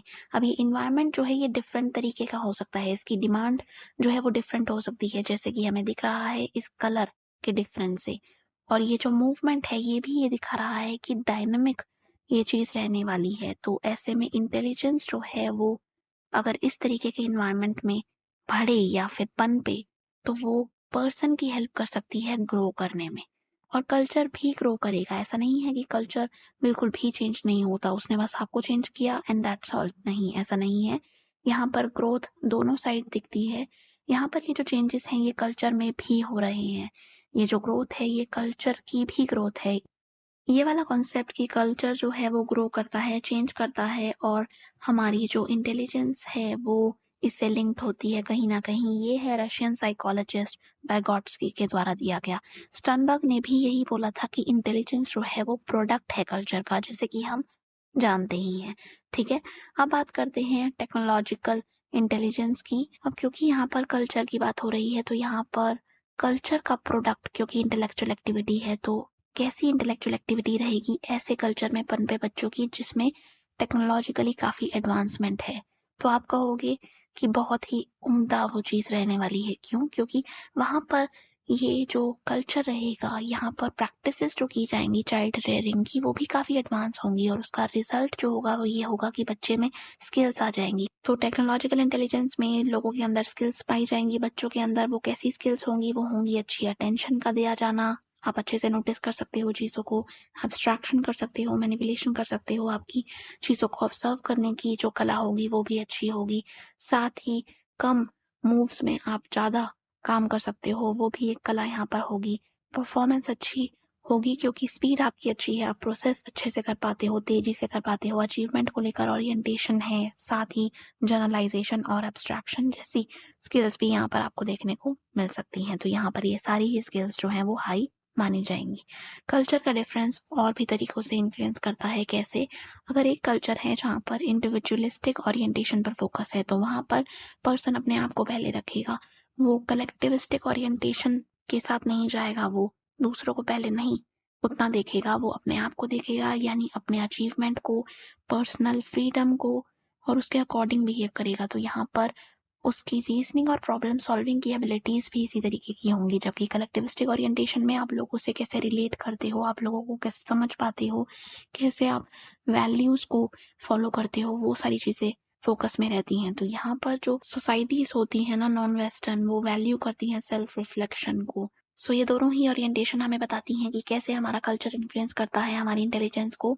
बात करें स्पेसिफिकली इंडियन कल्चर की, तो इंडियन कल्चर में टेक्नोलॉजिकल इंटेलिजेंस के कॉन्ट्रैरी कुछ होता है। वो क्या होता है? वो है इंटीग्रल इंटेलिजेंस। अब यहाँ पर इंटीग्रल इंटेलिजेंस जो है, ये एक ऐसी इंटेलिजेंस है जिसमें हम तीन चीजों को लेकर चलते हैं। यहाँ पर हम मेंशन करेंगे बुद्धि वर्ड का। ये जो बुद्धि वर्ड है, ये according to JP Das include करता है ऐसी स्किल जिसमें पर्सन जो है वो कॉग्निटिव कंपोनेंट को भी समझ पाता है, यानी यहाँ पर नॉलेज, अंडरस्टैंडिंग, सारे ऐसे शब्द जो कि मेंटल लेवल पर आप कर रहे होते हो, डिसीजन मेकिंग हो गई, रीजनिंग हो गई, प्रॉब्लम सॉल्विंग हो गई। जबकि यहाँ पर इंटेलिजेंस को थोड़ा सा और ज्यादा परवेसिव रूप में देखा जाता है। मतलब आपने केवल कॉग्निटिव तक ही सीमित नहीं रहने दिया इंटेलिजेंस को, आपने उसको बोला इंटीग्रल इंटेलिजेंस है, तो यानी उसमें ये दो एस्पेक्ट भी इंक्लूड होंगे। अफेक्टिव कंपोनेंट में आ जाएगा पर्सन की फीलिंग, दूसरों की फीलिंग्स, दूसरों के एक्शंस, ओपिनियंस। ठीक है, सो यहाँ पर आप क्योंकि दूसरों को भी इन्वॉल्व कर रहे हो तो वो हो गया अफेक्टिव कंपोनेंट। तो यहाँ पर इमोशंस जो हैं वो इन्वॉल्व है। साथ ही मोटिवेशनल कंपोनेंट भी यहाँ पर हमें देखने को मिलता है, जहाँ पर हमें पर्सन के दूसरों से रिलेट होने के इस स्किल के बारे में पता लगता है कि कैसे वो दूसरों के साथ सामंजस्य बना पाता है और रिसोर्सेस का अच्छे से इस्तेमाल करता है जो कि उसे मिले हुए हैं। तो वेस्टर्न अप्रोच में कॉग्निटिव कंपोनेंट पर ज़्यादा फोकस था। प्रॉब्लम सॉल्विंग की बात कर लो, डिसीजन की बात कर लो या फिर रीजनिंग की बात कर लो, इंटेलिजेंस को बस वैसे ही देखा जाएगा। लेकिन इंडियन कल्चर में इंटीग्रल इंटेलिजेंस में आप इन तीनों चीज़ों को कंबाइन करते हो। कॉग्निटिव कंपोनेंट तो है ही, साथ ही मोटिवेशनल और अफेक्टिव भी है, और इसी के साथ ही ये जो इंटीग्रल इंटेलिजेंस है इसका स्कोप जो है वो परवेसिव हो जाता है। मतलब काफ़ी ज़्यादा वाइड इसका जो है वो रेंज रहती है।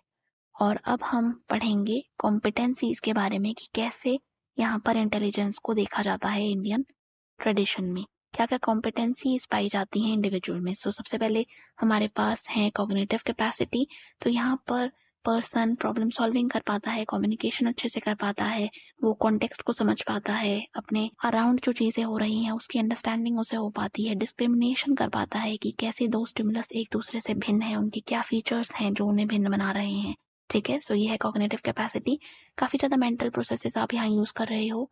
बात करें सोशल कॉम्पिटेंस की, तो यहाँ पर आप अपने आप को देखते हो लेकिन दूसरों को भी आप अपने साथ रखते हो। तो यहाँ पर आप रिस्पेक्ट करते हो सोशल ऑर्डर की।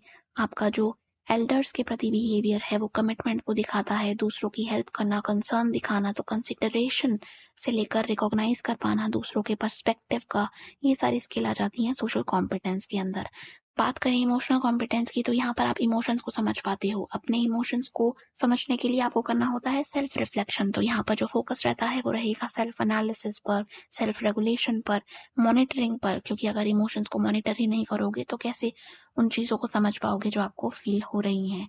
देन वैल्यूज पर भी इस चीज़ का फोकस है, जहाँ पर आप ऑनेस्टी या फिर गुड कंडक्ट, मॉरल कंडक्ट, उन चीज़ों को देखते हो। पोलाइटनेस, हम्बल नेचर, ह्यूमिलिटी, वो सारी चीज़ें आ जाती हैं इमोशनल कॉम्पिटेंस के अंदर। तो आपको यहाँ पर दिख रहा है कि कैसे यहाँ पर कॉग्निटिव एस्पेक्ट भी इंक्लूड है, इमोशनल एस्पेक्ट भी एंड सोसाइटी भी। सो लास्ट जो कॉम्पिटेंसी आती है उसमें आप एंटरप्रेन्योरियल कॉम्पिटेंस के बारे में बात करते हो, जहाँ पर आप हार्ड वर्क, अपने गोल को लेकर काफ़ी ज़्यादा कमिटमेंट, उसके टूवर्ड्स जाता हुआ बिहेवियर, विजिलेंस, अलर्टनेस, परसिस्टेंट की लगे रहो काम में, वो सारी चीज़ें देखते हो। तो ये सारी ही चीज़ें कंबाइंड होकर कॉम्पिटेंसीज कहलाती हैं, जो हमें देखने को मिलती है इंडियन ट्रेडिशन में जब हम बात करते हैं इंटेलिजेंस की। तो अब बात करते हैं अगले टॉपिक की, ये है इमोशनल इंटेलिजेंस। अब इमोशनल इंटेलिजेंस का जो मेजर फोकस होगा वो इमोशंस पर होगा। तो यहाँ पर ये जो व्हील है ये इमोशंस को ही दिखा रही है, लेकिन यहाँ पर ये जो व्हील है ये तो रुक ही नहीं रही है। ये क्यों नहीं रुक रही है, आई डोंट नो, और अब ये शायद रुकेगी एंड फाइनली। तो यहाँ पर ये जो व्हील थी शायद ये दिखा रही थी कि कैसे पर्सन जो है वो अपने इमोशंस को जब समझ नहीं पाता तो वो उन्हें एक्यूरेटली लेबल भी नहीं कर पाता। तो ऐसे में अगर हमें इमोशंस को जानना है तो हमें सीखना होगा कुछ तरीकों को जिसके थ्रू हम अपने इमोशंस से कनेक्ट कर पाए। और ऐसा हमें क्यों करना होगा, क्योंकि अगर हम ऐसा नहीं करते तो हमें हो सकती हैं कुछ ना कुछ इमोशनल प्रॉब्लम्स, और ये वाली प्रॉब्लम्स हमारे सक्सेस से लेकर हमारे करियर तक में इंटरफेयर कर सकती हैं। इमोशनल इंटेलिजेंस में जब लिटरेचर की हम बात करें तो वहाँ पर सबसे पहला जो मेंशन आता है वो आता है दो लोगों का। ये है सेलोवी और मेयर नाम से। इन्होंने पहली बार इमोशनल इंटेलिजेंस के कॉन्सेप्ट को इंट्रोड्यूस किया था, जिसमें इन्होंने इस चीज को कैसे डिफाइन किया था कि इमोशनल इंटेलिजेंस एबिलिटी होती है मॉनिटर करने की one's own and others emotions. तो यहाँ पर ये मॉनिटर है। इस मॉनिटर में आप केवल अपने ही इमोशंस को नहीं मॉनिटर कर रहे, आप दूसरों के इमोशंस को भी मॉनिटर कर रहे हो। सो ये रिप्रेजेंटेशन मॉनिटर की यही दिखा रही है कि यहाँ पर मॉनिटरिंग इन्वॉल्व है, अपनी ही नहीं दूसरों की भी, मुझे एक समय पर क्या फील हो रहा है क्या नहीं। इसके अलावा आप डिस्क्रिमिनेट कर पाते हो कि मुझे कौन सा पर्टिकुलर इमोशन फील हो रहा है। तो क्या ये है सैडनेस या फिर हैप्पीनेस या फिर ये कुछ ऐसा जो कि मुझे समझ नहीं आ रहा। आप लेबल कर सकते हो तो बता सकते हो। देन यहाँ पर हम देखते हैं कि क्या हम उस इंफॉर्मेशन को यूज कर सकते हैं जो हमारे पास है रेगुलेट करने के लिए अपने इमोशंस को, ताकि वो वाली जो इमोशंस को लेकर हमारी इंफॉर्मेशन है वो हमारी थिंकिंग और एक्शंस को गाइड कर सके। ठीक है, सो यहाँ पर अगर सिंपल टर्म्स में कहा जाए तो इमोशनल इंटेलिजेंस एक ऐसी एबिलिटी है जिसमें आप इमोशनल इंफॉर्मेशन को बहुत ही अच्छे से एक्यूरेटली और एफिशिएंटली जो है वो प्रोसेस कर पाते हो। इमोशनली इंटेलिजेंट लोग होते कैसे हैं, उनकी क्या कैरेक्टरिस्टिक्स होती हैं वो जानते हैं। तो सबसे पहले ये है कि वो अपनी फीलिंग्स को और इमोशंस को समझ जाते हैं, अच्छे से उस चीज़ को इंटरप्रेट कर पाते हैं कि मुझे क्या फील हो रहा है। देन दूसरों के इमोशंस को भी वो जान लेते हैं। वो कैसे जान पाते हैं, दूसरों के वर्बल डिस्क्रिप्शन को सुनकर या फिर उनकी टोन को देखकर कि अब टोन में थोड़ा सा बदलाव आया है। लैंग्वेज उनकी जो है, बॉडी लैंग्वेज की बात कर रही हूँ मैं, टोन कैसी है, वॉइस कैसी है, फेशियल एक्सप्रेशन कैसे हैं, ये सारी ही चीज़ें हमें इनडायरेक्टली बताती है कि पर्सन क्या फील कर रहा है। और ये वाली इन्फॉर्मेशन अगर एक इमोशनली इंटेलिजेंट पर्सन के पास आ रही है तो वो अपने बिहेवियर को उस पर्सन के अकॉर्डिंग ढाल सकता है। उसके बाद ये रिलेट कर पाएंगे अपने इमोशंस के साथ और उसके पीछे के जो थॉट्स हैं उनको भी जान पाएंगे, ताकि ये अपनी सिचुएशन पर थोड़ा सा कंट्रोल बना सकें। ये जान पाएंगे कि हमारे इमोशंस का क्या इन्फ्लुएंस रहता है, क्यों, क्योंकि उसकी नेचर इनको पता है और उसकी इंटेंसिटी भी इन्हें पता है। और यही चीज़ इनकी हेल्प करेगी कंट्रोल करने में या रेगुलेट करने में अपने इमोशंस को। तो रेगुलेशन से लेकर अंडरस्टैंडिंग तक सब कुछ इंक्लूड हो जाएगा अगर हम बात करें इमोशनली इंटेलिजेंट पर्सन के कैरेक्टरिस्टिक्स की। बात करते हैं स्पेशल एबिलिटीज़ की, तो इसमें कुछ एबिलिटीज़ हैं जो हम डिस्कस करेंगे बहुत ही ब्रीफली। तो सबसे पहले हमारे पास आता है एप्टीट्यूड। एप्टीट्यूड का मतलब क्या होता है, एप्टीट्यूड का मतलब होता है कि पर्सन अगर ट्रेनिंग ले तो वो एक्वायर कर सकता है किसी स्किल को। तो यानी उसके अंदर उस स्किल को एक्वायर करने की कैपेसिटी है अगर वो ट्रेनिंग ले तो। अब जब हमें एप्टीट्यूड को पता करना है, क्योंकि ये भी एक साइकोलॉजिकल एट्रीब्यूट है, तो यहाँ पर हम यूज कर सकते हैं टेस्ट का। टेस्ट जो होता है वो दो फॉर्म्स में हो सकता है कि वो एक पर्टिकुलर इंडिविजुअल पर ही किया जाए तो ये कहलाएगा इंडिपेंडेंट एप्टीट्यूड टेस्ट, ये केवल एक टेस्ट होगा, यानी यहाँ पर कोई भी मल्टीपल टेस्ट नहीं है, ये बैटरी नहीं है। दूसरी फॉर्म हो सकती है जहाँ पर मल्टीपल टेस्ट अवेलेबल हो यानी बैटरी हो, तो ये कहलाए जाएंगे मल्टीपल एप्टीट्यूड टेस्ट। एप्टीट्यूड को टेस्ट करने का एक टेस्ट हमारे पास आता है जिसे हम कहते हैं डीएटी, ये है डिफरेंशियल एप्टीट्यूड टेस्ट। अब ये जो है ये बैटरी है, यानी इसके अंदर काफ़ी सारे टेस्ट होंगे जो कि डिफरेंट कैरेक्टरिस्टिक्स को देख रहे होंगे, पर्सन की कैपेसिटी को जज करने के लिए कि क्या वो किसी स्किल को एक्वायर कर पाएगा अगर उसे ट्रेनिंग दी जाए तो। वहीं दूसरा जो टेस्ट आता है या बैटरी आती है उसे हम कहते हैं जनरल एप्टीट्यूड टेस्ट बैटरी, इसको भी यूज़ किया जाता है। इसके अलावा armed services vocational aptitude battery का भी काफ़ी ज़्यादा यूज़ किया जाता है। तो अगला जो एट्रीब्यूट आता है वो है इंटरेस्ट। इंटरेस्ट में आप प्रेफरेंस देखते हो कि क्या पर्सन प्रेफर करेगा एक पर्टिकुलर एक्टिविटी को या नहीं। तो अगर इसका एग्जाम्पल ले तो ये हो सकता है कुछ ऐसा, एक पर्सन है जिसको पॉट्स को बनाना अच्छा लगता है, उसे मिट्टी के साथ खेलना अच्छा लगता है तो वो पॉट बनाता है। दूसरा जो है वो उसको काफ़ी अच्छे से डेकोरेट करता है, उसमें फूल लगा देगा, कुछ लगा देगा, काफ़ी ज़्यादा दिमाग उसका डीआईवाई वाली चीज़ें जो होती है ना, हैंडक्राफ्ट वाली, उसमें जाता है।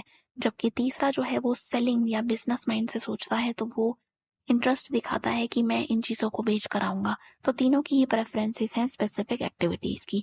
अब बात करें क्रिएटिविटी की, तो क्रिएटिविटी में हम देखेंगे कि हमारी क्रिएटिविटी कुछ सेलेक्टेड लोगों तक ही सीमित नहीं होती कि अच्छा आर्टिस्ट है, साइंटिस्ट है, पोएट है, क्रिएटिव लोग हैं, ऐसा नहीं है।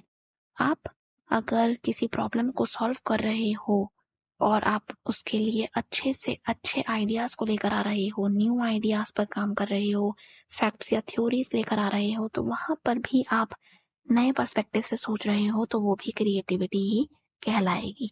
ठीक है, सो यहाँ पर कैसे हमें देखने को मिलती हैं वेरिएशंस क्रिएटिविटी में। तो यहाँ पर आप ये कह सकते हो कि हमारी क्रिएटिविटी इन्फ्लुएंस्ड होती है हमारे जीन्स से। तो हेरिडिटी इन्फॉर्मेशन हमारी क्या है, तो नेचर और नर्चर दोनों चीज़ों का इन्फ्लुएंस होता है। हेरिडिटी के अलावा इन्वायरमेंट भी हमारा यहाँ पर रोल निभाता है। तो यहाँ पर ऐसा हो सकता है कि हमारी क्रिएटिव पोटेंशियल की जो बाउंड्रीज हैं वो हेरिडिटी सेट कर दे, जबकि एनवायरनमेंट फैक्टर्स जो हैं वो हमारी क्रिएटिविटी को स्टिमुलेट करें कि वो किस दिशा में जाएगी, वो किस तरीके से फॉर्म लेगी, वो सारी चीज़ें डिफाइन करेगा हमारा एनवायरनमेंट। हमारा फैमिली का सपोर्ट, हमें अपने पीयर्स से क्या चीज़ सीखने को मिल रही है, हमारे पास ट्रेनिंग की अपॉर्चुनिटीज़ कितनी है, हमारा कमिटमेंट कितना है, हमारा मोटिवेशन लेवल क्या है। क्रिएटिविटी और इंटेलिजेंस में क्या लिंक है ये जानते हैं। टर्मन ने 1920s बोला कि जिन लोगों में हाई आईक्यू हो, ऐसा नहीं है जरूरी कि वो क्रिएटिव भी हों। कुछ ऐसे लोग भी हो सकते हैं कि लो आईक्यू है लेकिन बहुत ही अच्छे क्रिएटिव दिमाग के हैं। मुझे याद आता है यहाँ पर एक ऐसा एग्जाम्पल जहाँ पर एक जूते ठीक करने वाले इंसान ने एक हॉस्पिटल खोला था जूतों की मरम्मत का। ये काफी क्रिएटिव आइडिया था। हो सकता है उसका आईक्यू इतना ज्यादा ना हो, लेकिन फिर भी वो काफी क्रिएटिव था क्योंकि वो नए आइडियाज को डेवलप करने में सक्षम था। तो यहाँ पर इंटेलिजेंस बाय इटसेल्फ क्रिएटिविटी को इंश्योर नहीं करती। कुछ रिसर्चेस ने अच्छा कनेक्शन पाया है बिटवीन क्रिएटिविटी एंड इंटेलिजेंस। ये काफी पॉजिटिव रिलेशनशिप है। कैसे? इन्होंने बोला है कि अगर पर्सन क्रिएटिव एक्ट करता है तो यहाँ पर कुछ ना कुछ मिनिमम एबिलिटी तो चाहिए होगी ना, कि कैसे उसने नॉलेज को एक्वायर किया, कैसे उसने उस चीज को मैनिपुलेट किया, कॉम्प्रिहेंड किया, समझा, फिर अपने दिमाग में रखा भी और जब जरूरत हुई तो निकाला भी। तो यहाँ पर सारा जो ये कॉग्निटिव ऑपरेशन रहा है ये होना ही था अगर पर्सन क्रिएटिव एक्ट करता तो यानी मिनिमम अमाउंट ऑफ इंटेलिजेंस तो रिक्वायर्ड रहेगी क्रिएटिविटी के लिए, लेकिन उसके बियॉन्ड क्रिएटिविटी का इंटेलिजेंस के साथ कोई एज सच बहुत अच्छा रिलेशनशिप नहीं है।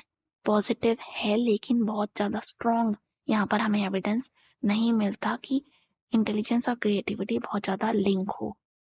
अब ये वाली जो क्रिएटिविटी है इसको टेस्ट करने के लिए हमारे पास क्रिएटिविटी टेस्ट भी आते हैं। ये चीज़ देखते हैं कि क्या पर्सन के अंदर पोटेंशियल है क्रिएटिविटी को करने की।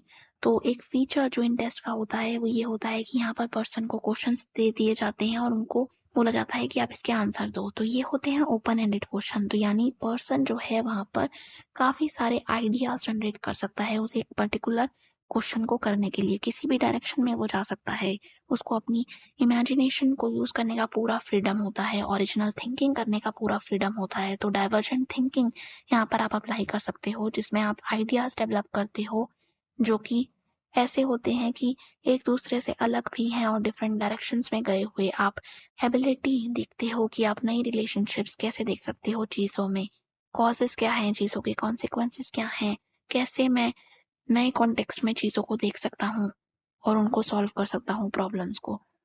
तो अब हमने क्रिएटिविटी और इंटेलिजेंस के लिंक को तो जान लिया, लेकिन अब हम जान सकते हैं किन लोगों का कंट्रीब्यूशन है क्रिएटिविटी के टेस्ट को डेवलप करने में। तो यहाँ पर आप जो नाम याद रखोगे उसमें गुइलफोर्ड, टॉरेंस और कोगन का नाम जरूर याद रखना। इसके अलावा भी कुछ नाम है आपकी बुक में, क्या है जल्दी से ढूंढो और मुझे कमेंट्स में बताओ। तो इसी के साथ ये चैप्टर होता है खत्म। थैंक यू सो मच मेरे साथ यहाँ जुड़ने के लिए। अगर आपको ये वीडियो अच्छी लगी हो तो चैनल को सब्सक्राइब करना मत भूलना और आने वाली वीडियोस का भी थोड़ा सा वेट कर लेना। मिलते हैं अगली बार। बाय।